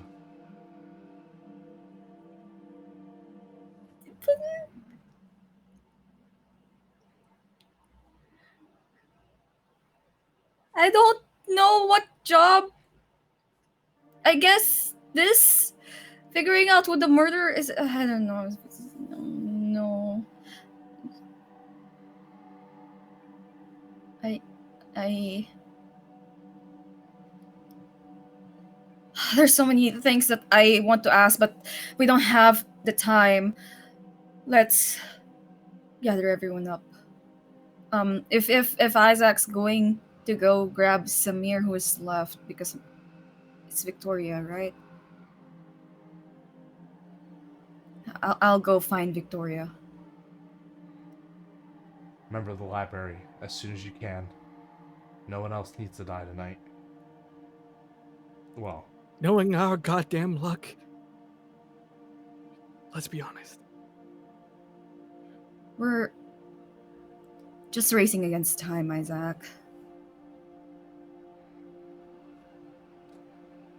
also, Let's just do what we can. whoever the murderer is probably knows you're here for cleanup duty, Miss Valencia. So, I guess the question bears, has anyone tried to kill you in the last week or so?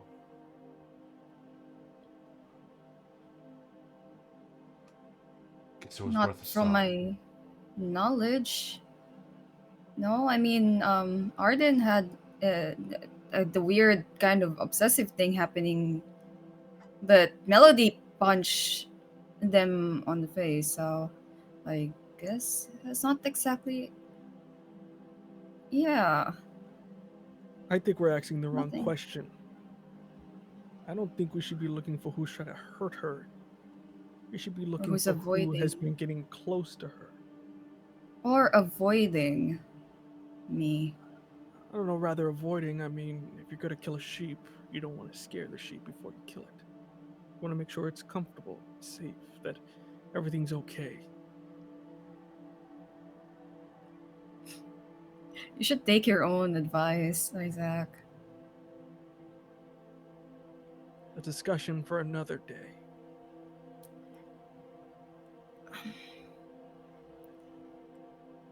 But yeah, I guess I'm gonna go look for Victoria. You look for Samir. I'll message. Oh, I don't know if message would even work. My phone's dead. Yeah. If we run into the others, tell them to go to the library with Mercutio. Before I leave, I kind of rip off my necklace and kind of hand it to Ivy. You're gonna need this. Cold iron. Why do you have so many cold iron in your collection, Isaac? First the sword, and now this necklace? Story Gray is gone, by the way. She just leaves. She's not here all this. You know, I tried so hard to defend you and believe in you, but you're making yourself look suspicious, Isaac. I care about my own protection and safety. If that concerns you, then so be it. But I'm gonna make sure at the end of the day I have the tools necessary to defend myself.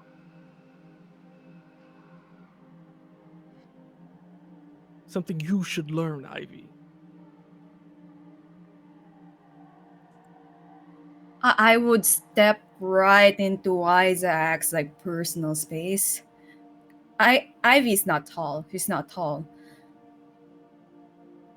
But she looks straight into your eyes and say, I can actually protect myself.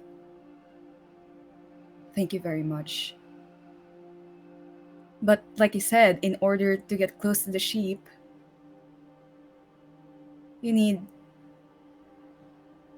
to act innocent and nice. So I will go and find Victoria, and you go find Samir.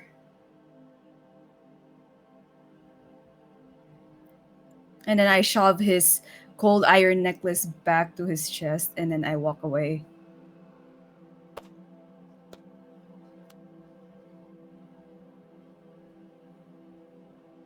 Isaac, if there's anything you've learned in all your years of living on this planet, despite it being that short compared to others, is that loyalty, well, loyalty lies with the dead. And only the dead. It's the people willing to do what they need are the ones that survive. So Isaac, you go to find Samir, right? Yep. And as you go to find Samir, you come across an interesting sight. As everyone else is partying down in the other building, the halls are pretty hallowed today, with the exception of 2 people in the corridor. You see Samir being held up to the wall. They're grasping for breath, as you see a slightly monstrous form of Victoria.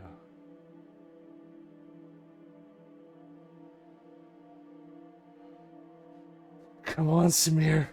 Tell me where they're at. I need the blood. Tell me where the Fey blood is.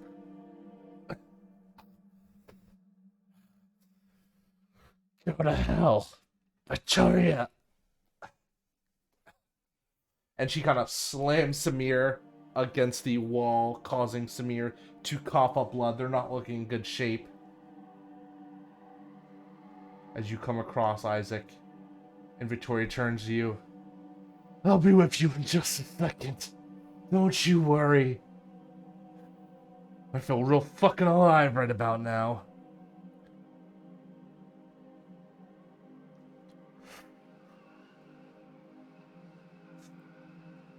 Bad case of OD.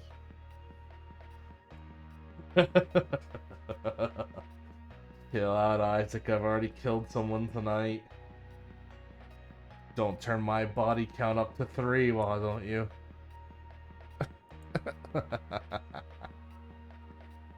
Victoria, I have a question for you. Oh, fuck your questions.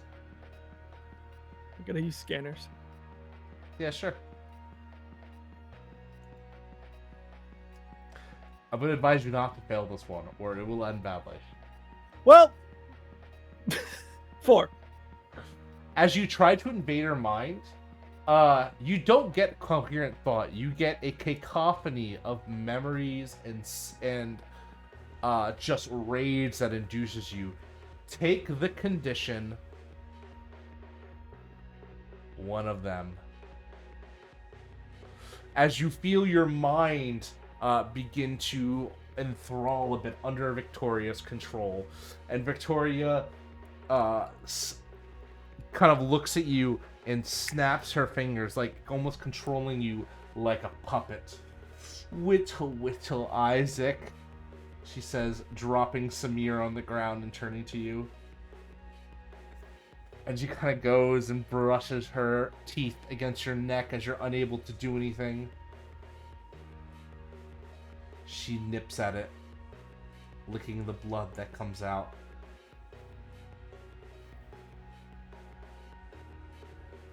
Oh, you're fucked. You don't even know how fucked you are. I have one command for you, Isaac.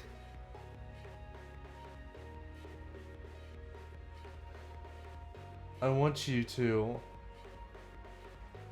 bring me Melody's head.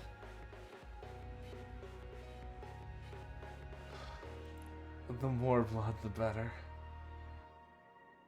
Quick you- question. Yes. Am I in a sense like, do I not want to do this, but I'm forced to do it, or am I just drone status? Like, You're yeah, sure, You're whatever, like that- drone status. Okay. And she looks and she rakes her fingers across your chest and kind of pushes you down. Do this for me, and I'll eat you alive. I hear it's quite pleasurable.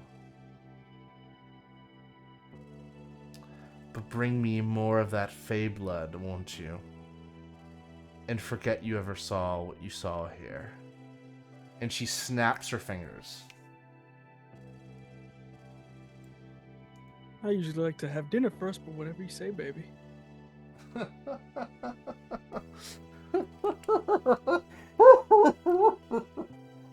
And he kind of saunters over to Samir.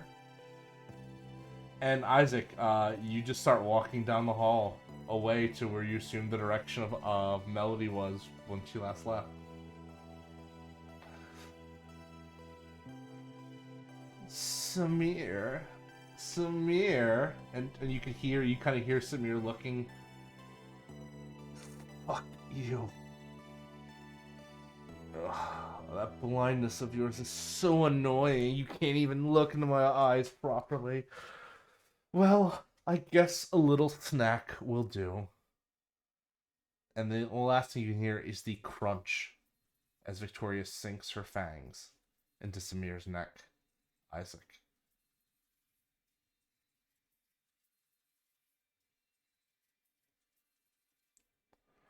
Ivy. Actually, not Ivy. We're going to switch to Neal, Melody, or Arden, I should say.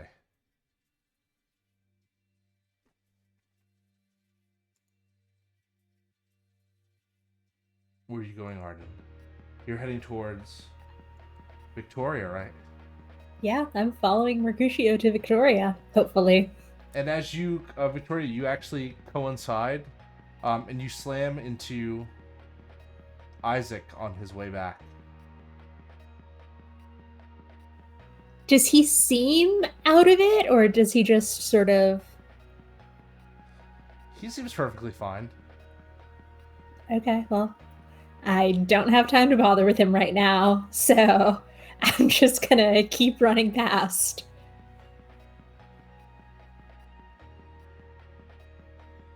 Neal and Melody, what are you two just staying in the forest, or are you going after them as well? Melody was headed toward Isaac. And Neal was headed towards the cave. Awesome. So we'll go back to you, Arden, in just a second. We're gonna go to Melody. Mhm. Melody, you come across Isaac. As Isaac is basically about to leave the academy.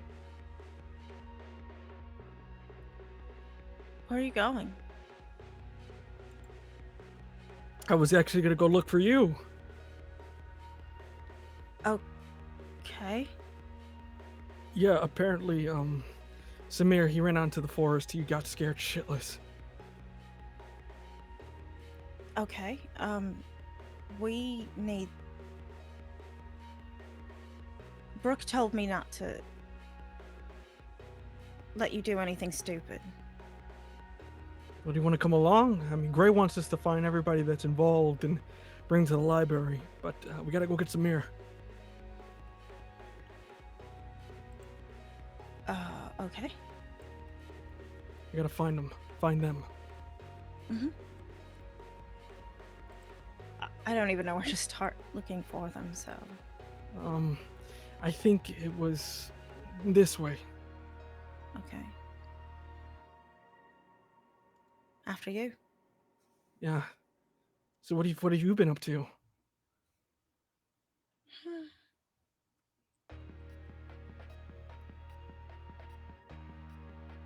Mercutio's looking for Victoria now.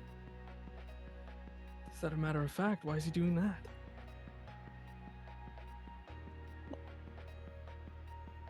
To stop her?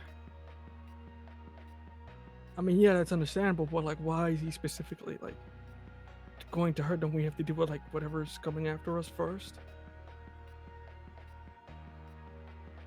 She tried to kill him. Are you Oh, denser than usual? I'm not feeling too hot. I think I smoked a little too much. I was trying to air out my issues.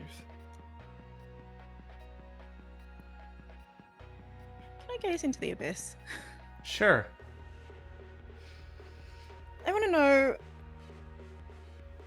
what the hell is going on. Because to Melody's recollection, Ivy was with Isaac, and now there's no Melody. Not Melody. Ivy was with Isaac, now no Ivy, and he's looking for Samir. Yeah, go ahead and gaze. Yeah, let's do that. Isaac, do you have your sword on you? Yep, it's strapped on my back. That's a 9. You begin to feel the visions kind of fill you up, Melody, as you feel your mind go someplace else. Isaac, you also notice this. As you start seeing, so your question is, what's going on with Isaac, or where is Ivy? What's your question, specifically? What's going on with Isaac? Very easy. You see a lot of things. You see a puppet show where one of the dolls looks like Isaac. You see another doll that looks like Ivy, and they're just talking to each other and kind of slamming into each other like they're fighting. And then you see another doll that looks like Astoria Gray. And above it all, you see someone pulling all the strings. You see Victoria. But beyond Victoria, strings follow her up as well. But you can't see where they're going.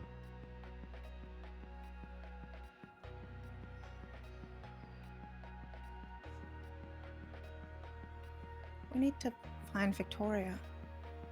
We're going the wrong way.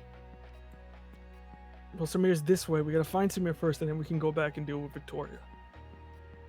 No, forget Samir. If we find Victoria, then Samir will be fine. Why are you so scared all of a sudden? I wonder, saw what Isaac? she did. Is Melody by herself? Is it because you're alone? Is it because you feel isolated from people? Like, what's your problem? Melody's gonna back up. I'm gonna slowly put my hand on my sword. Question about cold iron. Yeah. How far away do I need to be before I'm aware something is cold iron? Oh, you could sense it pretty easily. You could sense it when it's like within almost like a foot or two away, because it's kind of close. You just know, because cold iron just burns you on impact, but you can't like feel its radiation kind of deal. But like it's almost like a heat. Taking a step back then. You see, Melody, I'm on orders from a very special person I hold dear to my heart. And with that, I'm gonna put my sword towards her. You, Running away. I'm gonna need your head. Running away. All right, Melody, roll to run away.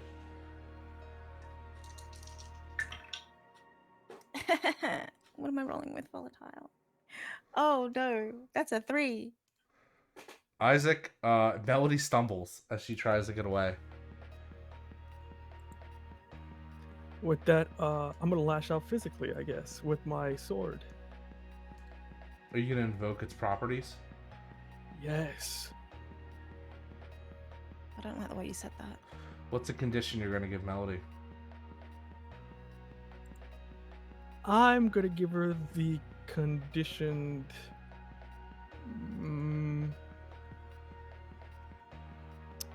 Sorry, I'm thinking. She's already drained, right? Oh yeah. Okay, so then with that, I'm gonna go helpless. Roll to lash out, and I guess you are taking advantage. You're also gonna get the curse. I'm gonna give you condition bloodlust. Okay, cool. I got a 2. I am on a roll today. Yeah, so you like do the swing. It's like one of those horror movies. Your kind of horror movies cancel each other out. You go and you like swing the sword, and like Melody just kind of shifts over to the side and like impacts on the ground, where you have to take a second to like pull it up. And Melody, you just like start taking off, but like doing that slow walk because you feel like you might have hurt yourself when you fell down. Gonna try to run away again. I think. One more time.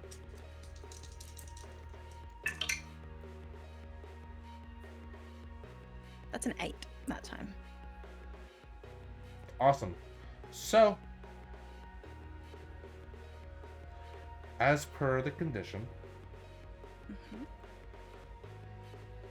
on a 7-9 you get away, but you choose one. You run into something worse, you call it the big scene, or you leave something behind. Oh, so many options.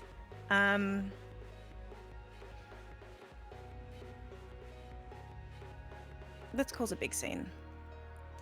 Yeah, you are shouting, they're screaming, everyone around the vicinity can hear you as you like scream out and like just start getting chased, and you're kind of running through the trees and stuff like that, and Isaac is booking after you, but you kind of lose him for the second as he is holding this giant sword. And Isaac, you feel yourself kind of buckling over a bit as you look and you think you need to track her a bit more to get to her. And I think there we switch over to Neal. Neal, as you arrive into the cave, Yeah. as you get into the mouth of the cave, you hear screaming of Melody from behind you. Do you push onward, or?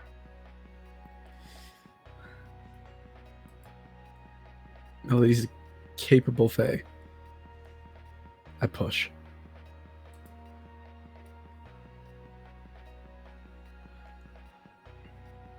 As you go inside. Wait, actually, hold up. I feel like I'd have to keep my cool. to Yeah, do that. go ahead, keep your cool. That's only fair, right? Mm-hmm. Melody's my friend. Never mind, I'm fine. Awesome. You go, yeah, she'll be fine. They'll be fine. And you walk onward into the cave. It takes a second to realize, but on the cave are it's just like a circular cave kind of deal. Almost looks man-made. But there are runes that have been etched into it. And across one of the runes is a large crack.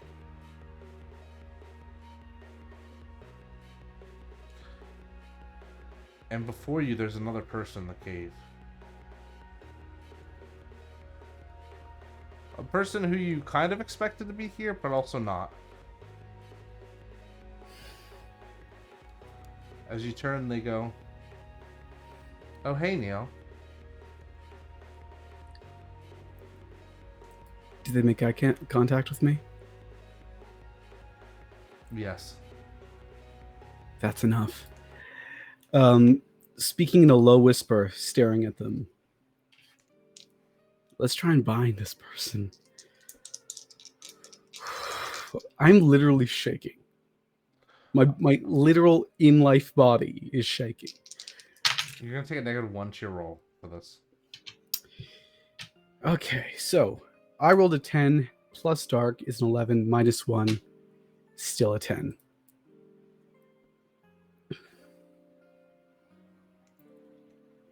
The hex works and can easily be reversed if I so choose. The hex person cannot physically harm others.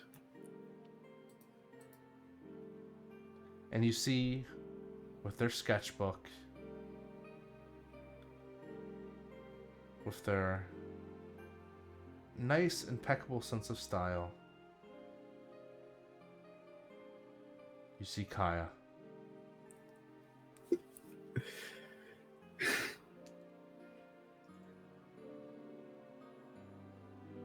I don't know why, but I did think it was going to be you.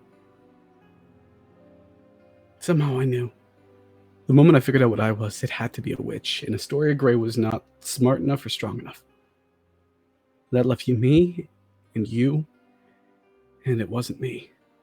Because I avoid this place like the plague. Oh, Astoria Grey was definitely strong enough. But she didn't have that oomph. She didn't like transgressive magic. And so that's what made this perfect. Surely you've put all the pieces together.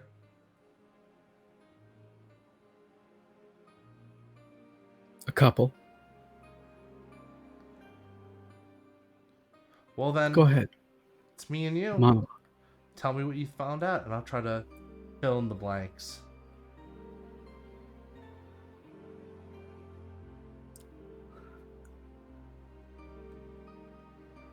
Not too long ago, Astoria Grey gathered a group of her best and brightest students. She empowered them, taught them how strong they could be. So they came here. They released something. But it's not the thing killing them. You are. Am I close? Oh, it's definitely killing them, but it wasn't as strong at first. You see, I empowered it using the tools I had at my disposal, this form you see here now. And yeah, I set it upon them. Because, you know, once it gets 5 souls, once it gets the souls that, like, let it go, then it'll be back in this world. But in reality, that's not what I was trying to do. I was just You're trying to siphon it. Right? I was trying to seal it within myself. To become something more. You see, ever since I got here, I became fascinated with this. All of this. And the things that I could do with this other world. What peeked beyond the curtain. I never thought I could be as strong as this is. What are you, Kaya?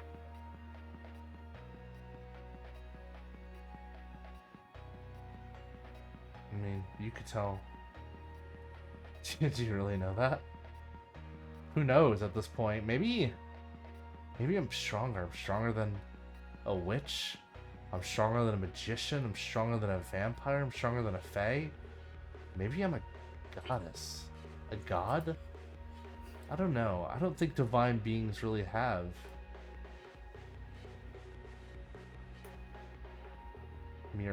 They shouldn't be constrained to identities that the mortal like put on everyone.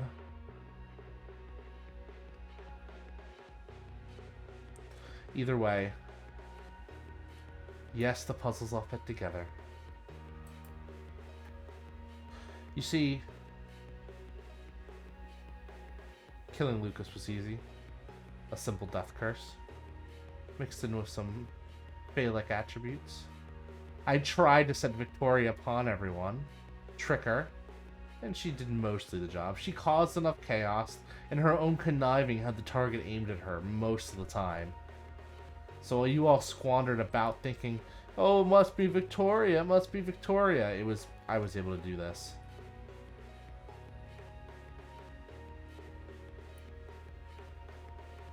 But didn't compare to my greatest trick.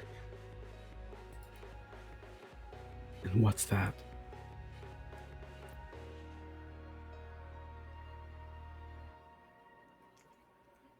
Tell me, Neal. Are you ready to see the truth? Sure. And I'm going to break a part of this cave and try and stab her through with it, using my power over this place. I'm lashing out, Okay. using powers. I can't let her talk too much if I get too distracted.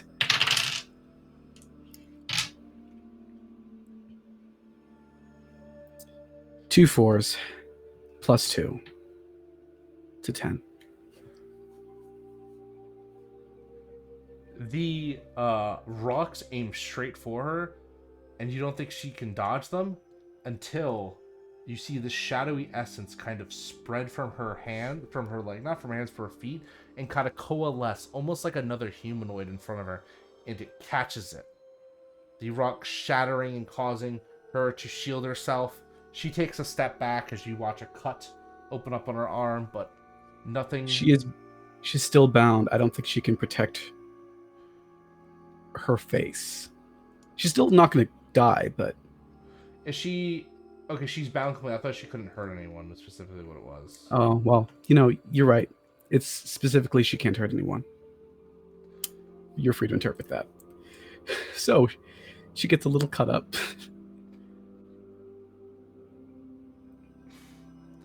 And that's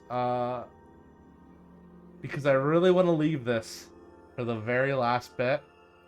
I'm gonna cut really quick to Arden. Arden, as you come across, you see Victoria in the midst of drinking Samir dry.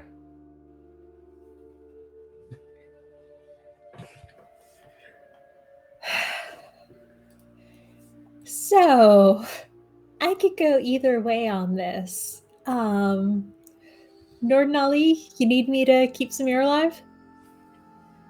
I would like that. Okay. Yes. Okay, I can do that then. Or I can try to do that. Yeah. Can I? What's Mercutio? Is Mercutio here? Is he? Nope, not yet. Oh no. I will attempt to spit fire at her, try and get her off of him or off of them.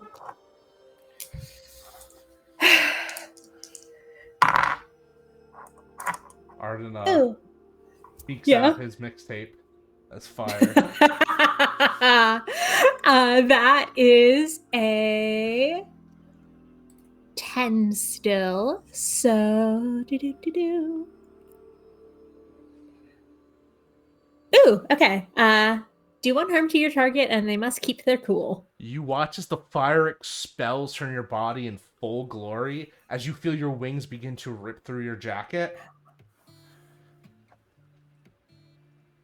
And as you do so, you watch Victoria get the gout of the flame in her face as she reaches back and begins burning. You can smell the crisp, charred skin like fine, disgusting bacon.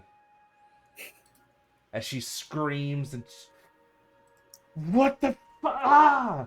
And she tries to kind of like reel back, and at that point, you see she stumbles back and she hits something, and as she turns around, she sees the giant form of Mercutio above her, and Mercutio grabs her, forcing her up,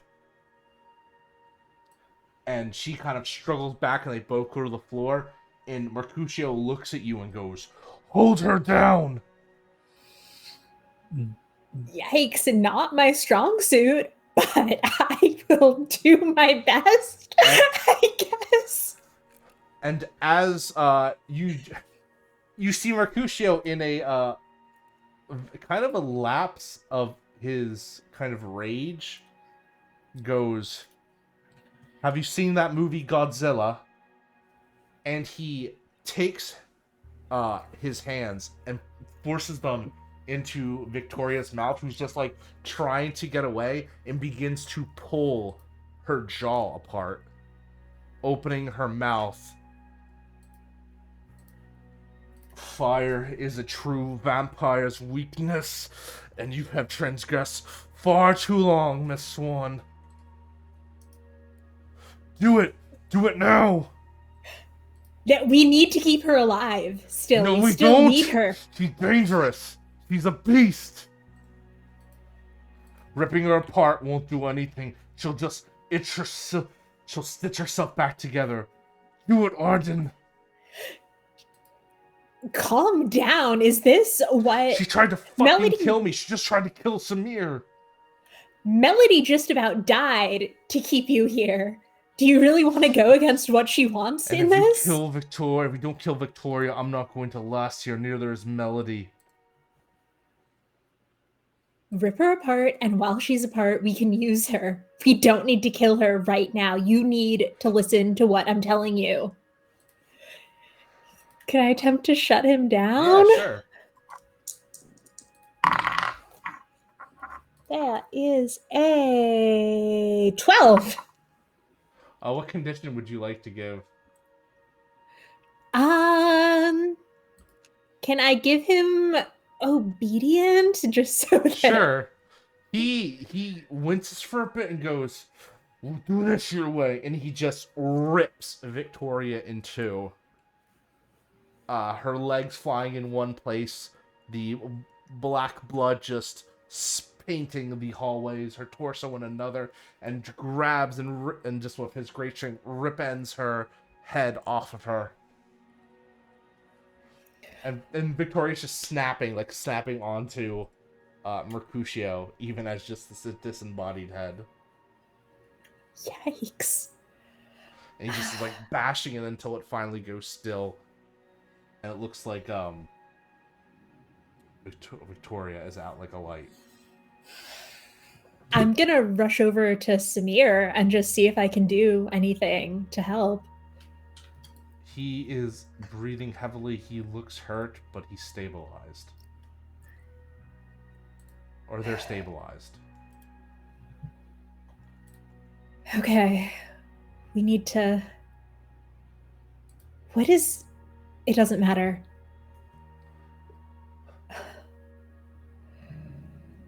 They wanted... Yeah, go ahead. And I feel like as this is happening, Isaac, you have Melody like almost pinned and dead to rights, and you like about to like put your sword like through Melody, and then you just see like something wash over you as sentience regains in your body. Oh shit. Do you drop the sword? I kind of just back off. I keep the sword in hand.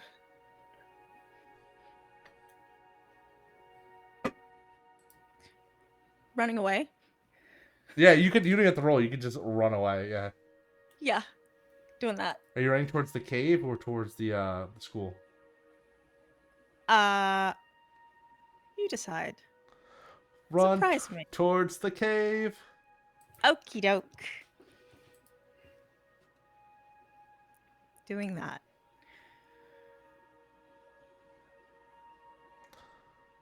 Ivy.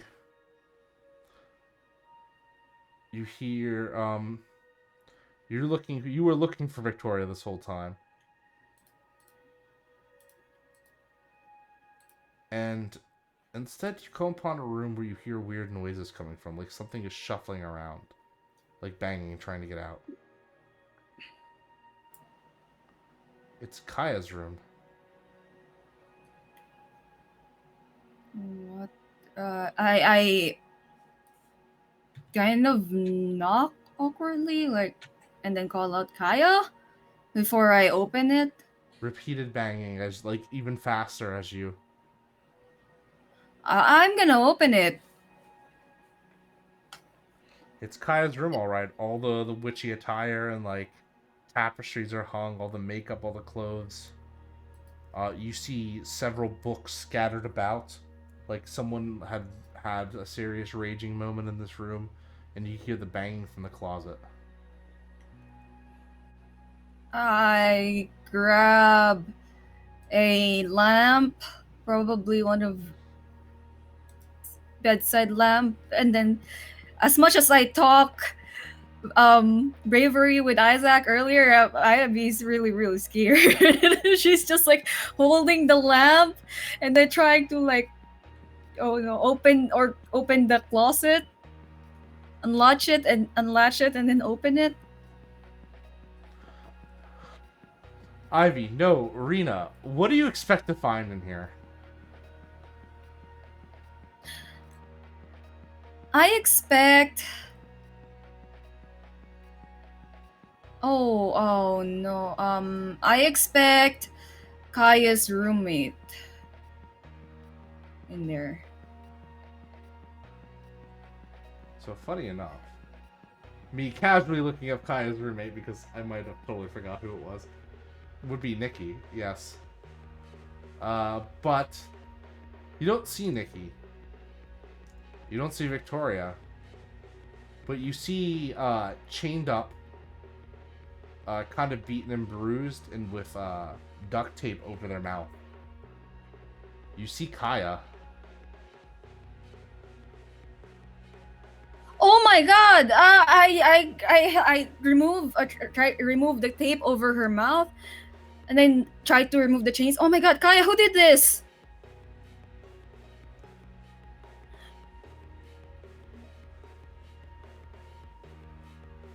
Oh my god.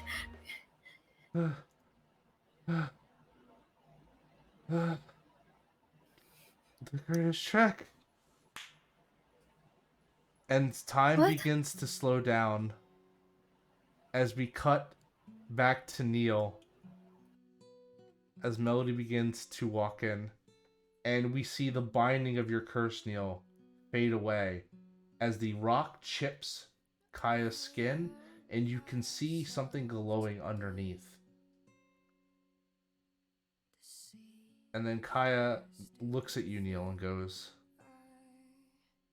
"You know, there's something funny I used to always say, and I think really applies here."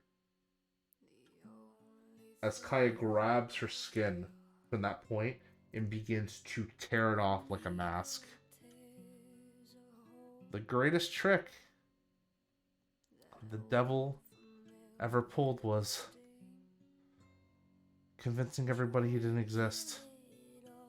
Well, I couldn't convince everyone I didn't exist, but I could convince everyone I was dead.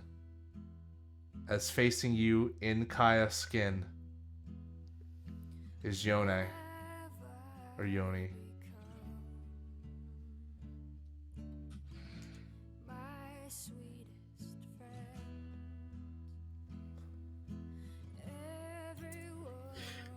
Okay. And then, I'm gonna pull some like exorcist level shit.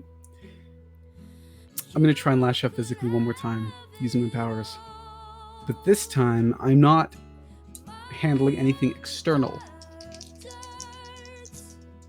If I do this right, that Fae is gonna double up on himself and not in the way a spine likes to bend.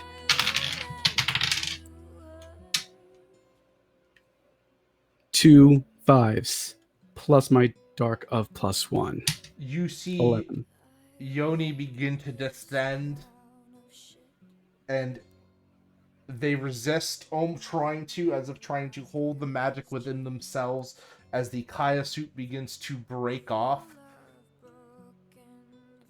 And looking at it, you can see under the veins of Yoni's like almost translucent pale skin are these dark energy like blood showing through in their veins as they go in and they call out, "Long live the king!" And Yoni plunges his hand into the ground, and you feel that feeling as the Nightmare Fae begin to emerge into this world. And for a second, Neal, Yoni looks out to you as if to try to hurt you, but the power of your curse forces them to kind of shirk away and disappear into the dark. And then dark surrounds you. Melody, you see all this happen, and you fade alongside Neal. Darkness begins to wash over the academy as Yoni casts some sort of spell. Ivy, Arden, Isaac. What are your thoughts as you see the shadows begin to approach you rapidly?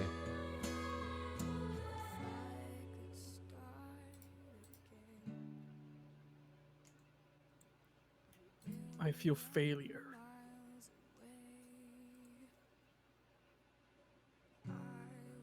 Failure, confusion.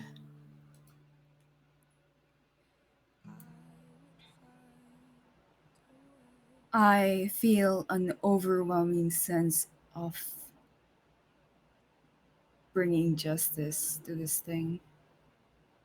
And as the shadows envelop you in particular, Ivy, you feel the box begin to activate in your pocket once more. And it breaks. And you feel a sizzling upon your skin.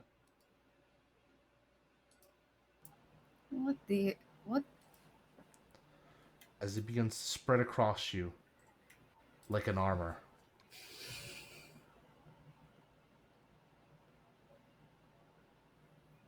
And all of a sudden, you're in darkness. All of you are. But one by one, you begin to come together. As if something summoned you here. And you see Ivy. You all see Ivy. Except this Ivy, she looks stronger. She looks powerful.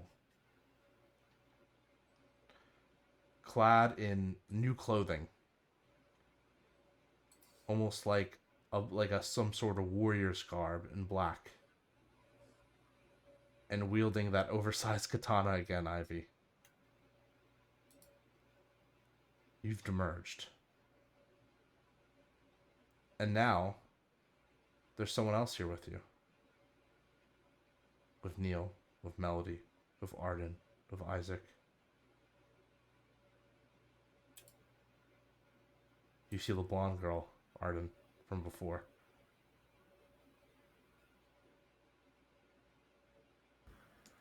I did what you wanted. What's going on?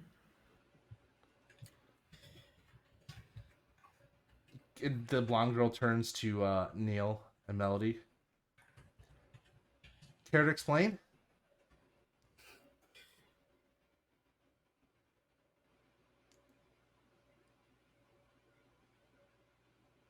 Isaac, you don't recognize this person.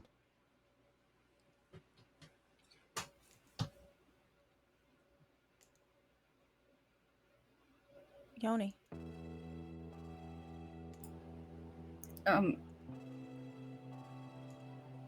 Ioni's dead.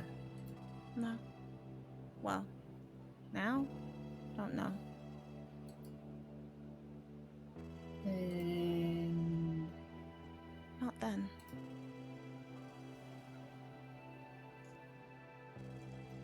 Neal?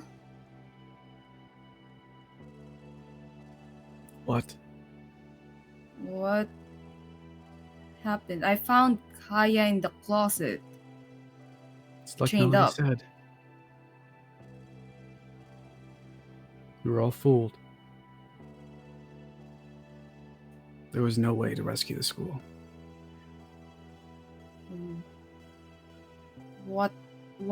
Why would the Prince of the Fae want with the school? I don't know.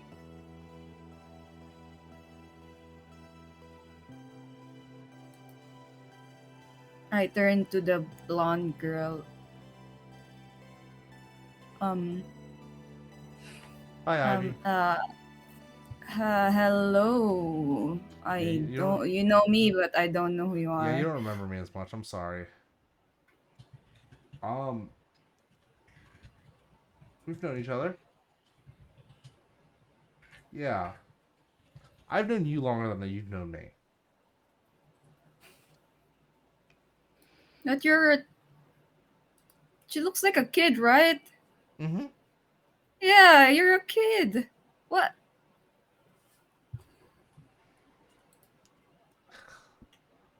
Look, I understand, but trust me, I've been alive a lot longer than you would expect. That's not the way you talk to your superiors. I am confused. You're not just confused. You're a reaper. Wait, like the Grim Reaper, like the dudes with the hood and the black thing and the Oh, scythe and the weird, like, do I need to like do a quick like montage explaining how we got here to this point?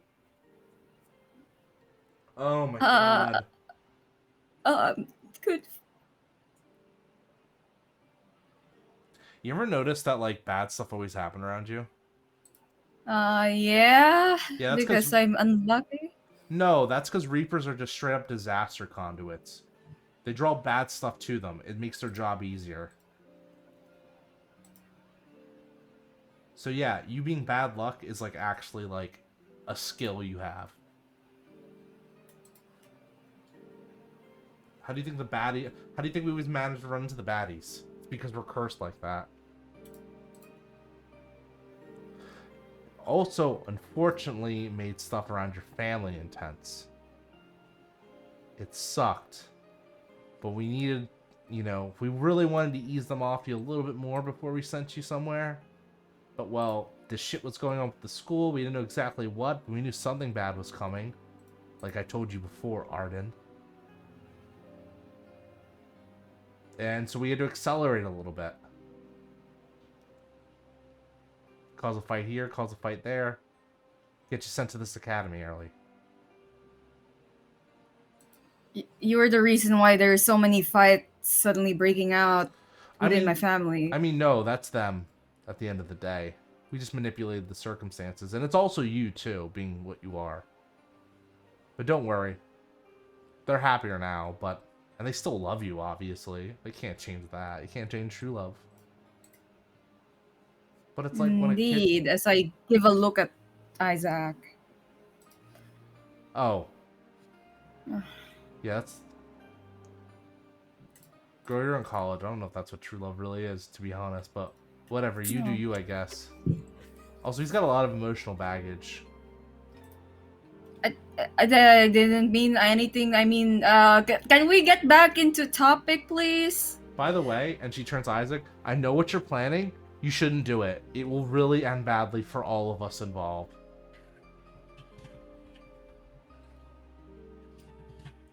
It doesn't say anything.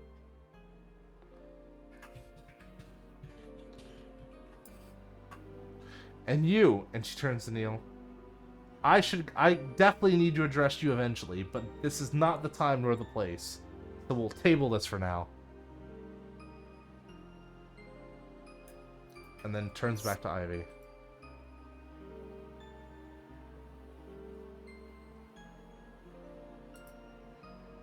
So we know what we need to do, right?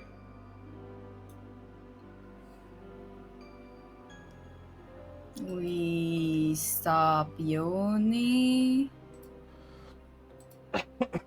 And the nightmare face. Was that the nightmare face? That was really scary shadow stuff. They're trying to... She's converting the planes together. I don't know what he's getting out of this. What sick game he's playing. But unleashing that monster, it's all... You just gotta fix it. Alright? All of you do. I can't fix anything. Oh my god, get yourself together. I know it's bad and shit has happened, but you came so far already. If you didn't do if you guys didn't figure out the truth, then this shit would have happened. Then you would have been up shit's creek even more. Everything you've been doing has led you to this point, right? But what are we Kid. now?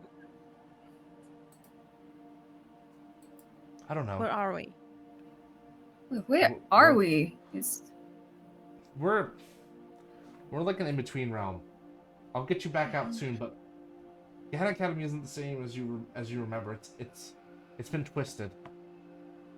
Who knows what happened to everyone in it, but we could change everything back It's a forbidden spell. The remedy's quite easy. Kill the caster. Would the You expect- face be fine with that though? I mean, Or make him reverse it, I guess. No, probably not, but whatever. He's transgressed far too much, or they transgressed far too much.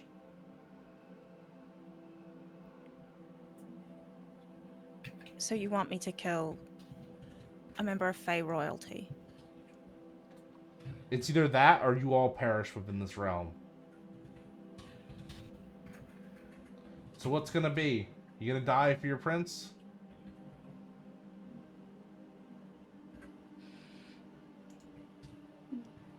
we bring him to justice.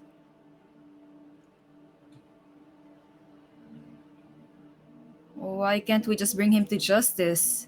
Back into Fey realm. I mean, if you can get him into the Fey realm, yeah. But they'll be they'll be even more powerful there. You just gotta get them. Yeah, but getting them off this plane would work though. I guess something like that. We gotta detangle this. It's like a mess of wires right now. We need them all to be detangled.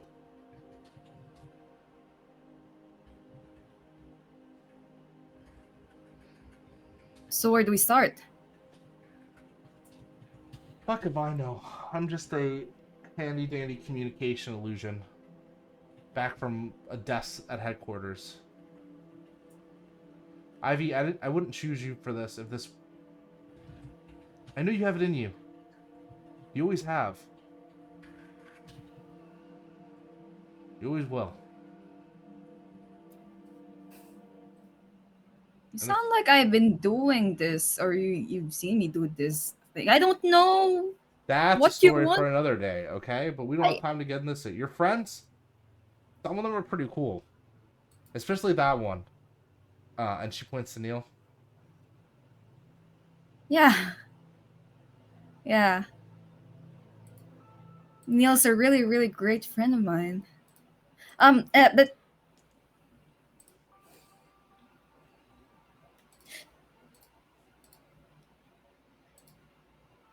yeah, we'll figure something out, I guess. As a team. Yoni's No. waiting for you at the place No. where they died.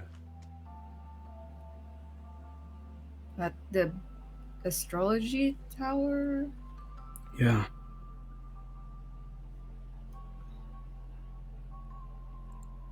Look, you can pick your fight, but when we get back, I'm done. I'm not gonna fight this battle no more. Melody takes a step back from Isaac toward anyone else at all. So you're fine with fighting Faye when it's Melody, huh? What? Wait, what happened? Isaac is saying he can't do it anymore. I'm tired. I am. You're tired? Yes. You're tired? Yes, I'm tired. I died. I died to You had shit your like fucking this. relations, and then you died. Fuck. I'm gonna shut him down. Shut him down. Yeah, there you go. Yeah, Melody's the only one who has not broken the space-time continuum. Mm-hmm. Isaac, day you for came Melody. so close. But I did get a 7. So. You're going to get in condition. Yay, another one. And that condition is peer pressured. You either Also, going to join this? Question. Did I get rid of one of them? Or is that Yes. still there? Yes. Okay. And you can give me a condition of return.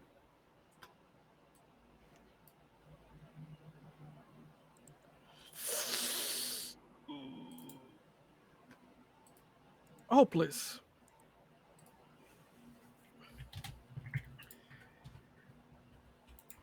And you gave me peer pressure? Yeah, peer pressured. Put you into doing the right thing for once in your goddamn life. What was I saying? You're gonna fight, Isaac, and if we fall, you're gonna fall right beside us. Because that's what someone pathetic as you deserves. Get with the program, or I'll kill you myself.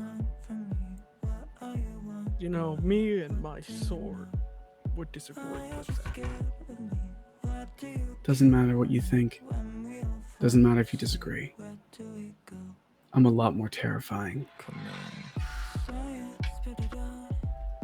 So am I turned to the communicator. I think we're ready to be sent back.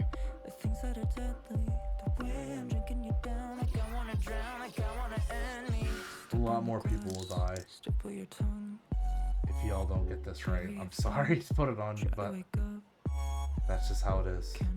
Good luck. I'll be watching. And she fades from view and you watch as the kind of shadows split apart. And I'm gonna say we're back in Ivy's room. And on Yoni's side, written in blood, says the message. Come closer, said the spider to the fly.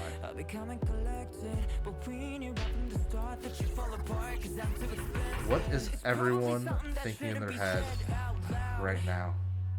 Honestly, I thought that I would be dead by now. Calling security, keeping my head held down.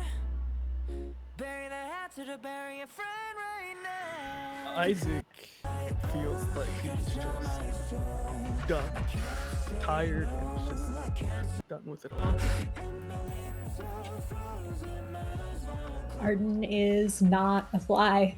They're a worm, they're a dragon, and they're going to protect what's theirs. Melody is tired, afraid, and has absolutely no idea where Mercutio is right now.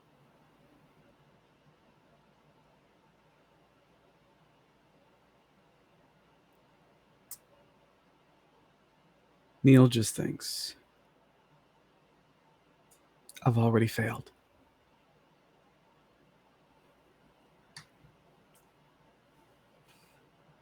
Ivy.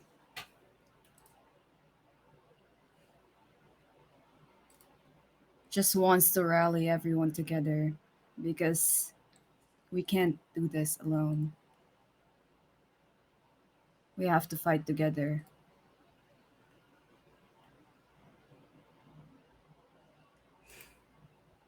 Either stand together or you fall alone. And so ends Chapter 8, Burn the Witch of Gehenna Academy. Thank you everyone for joining us in this special episode. We will be back next Monday to see you all. We have 2 more episodes left. I wonder how that's going to go. But just to wrap this up a little quickly, let's go in reverse order. Plug what you have going on, my cast, because y'all were amazing. Oh, but before all that, because traditions are traditions. On the count of 3, everyone take a deep breath for me, all right? 1, 2.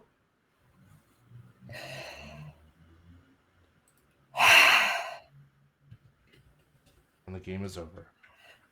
Chris, what you got going on? All right, so hi everybody. Chris Colón here. I was playing Isaac, and with that, you can first catch me on Twitter at vo_Colón, and with that, 2 projects I'm part of. You can follow at Twitter at Starlight Audio, which is they're doing a whole podcast about modern day fantasy, Norse gods and whatnot. And you can also follow me at follow the at Epsilon podcast, and that's more about sci-fi and stuff. And you can catch me there.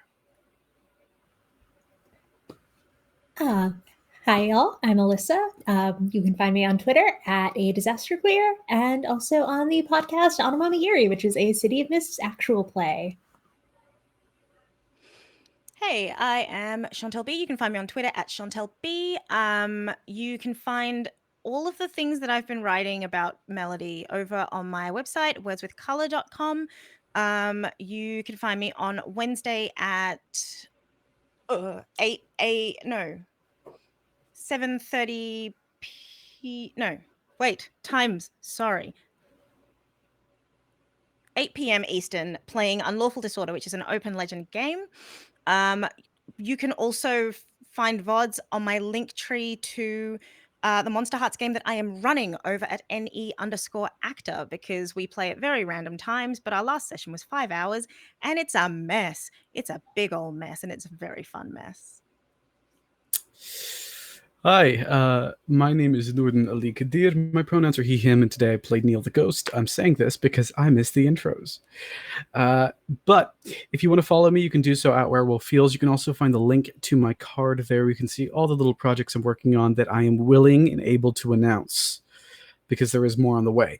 The big things right now are not quite so big, I'm afraid. For the next 2 weeks, you'll find me here on Gehenna Academy playing more Neal the Ghost, unless he eventually dies. For real this time. But you can also catch me every single week here in the month of July, joining the Roll4 crew on the Roll4 channel, playing a game of Night's Black Agents, which are vampire hunters. We call this one The Hungry Dead. It takes place in 2009, 2009, and I'm super excited because, y'all, this is big. There's tons of other stuff. The moment I can announce them, I will. So follow me if you want to know more. Also, you just recently had a big finale, did you not?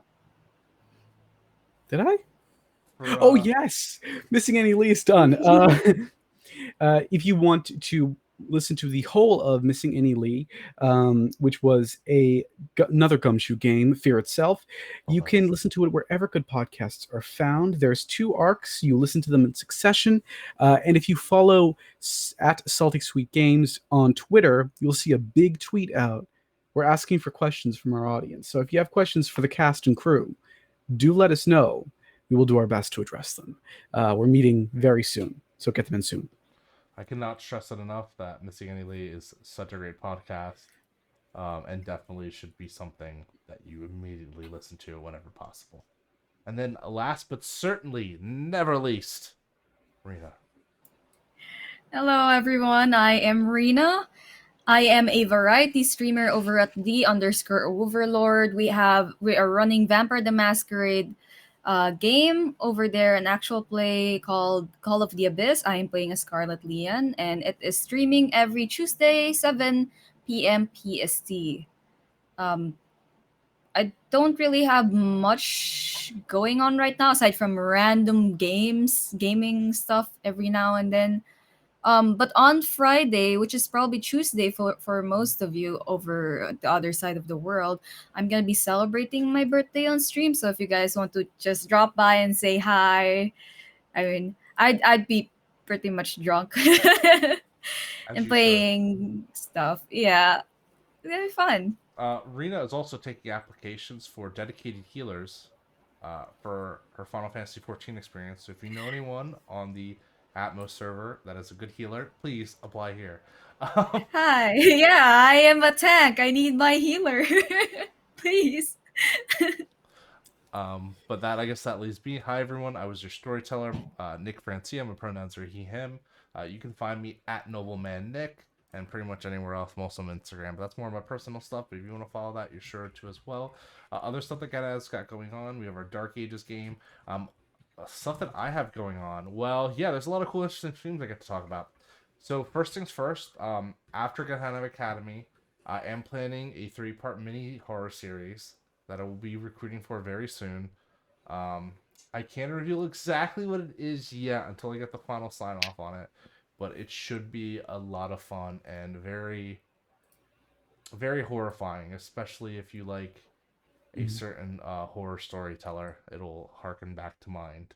Other stuff that I have going on is that over on Carrying Comfort Studios, they just hit their 3K donation goal for the Trevor Project, which means the milestone that I set up, I will be running a special Carrying Comfort Studios Discord only stream the After Dark stream, it will be as described as too hot for Twitch TOS.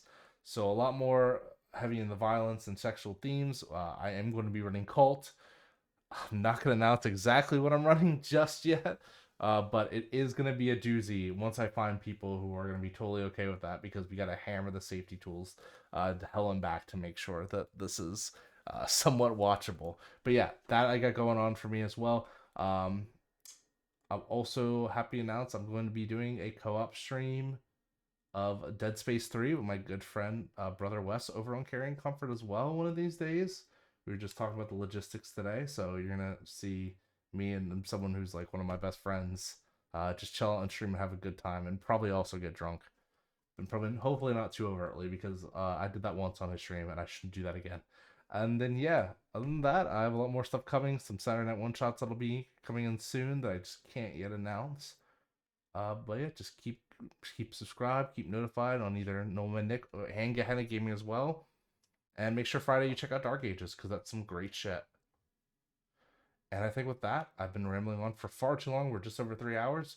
So everyone, have a good night, and we'll see you back for next week. Chapter 9. I love the stream, and I love you all. Bye.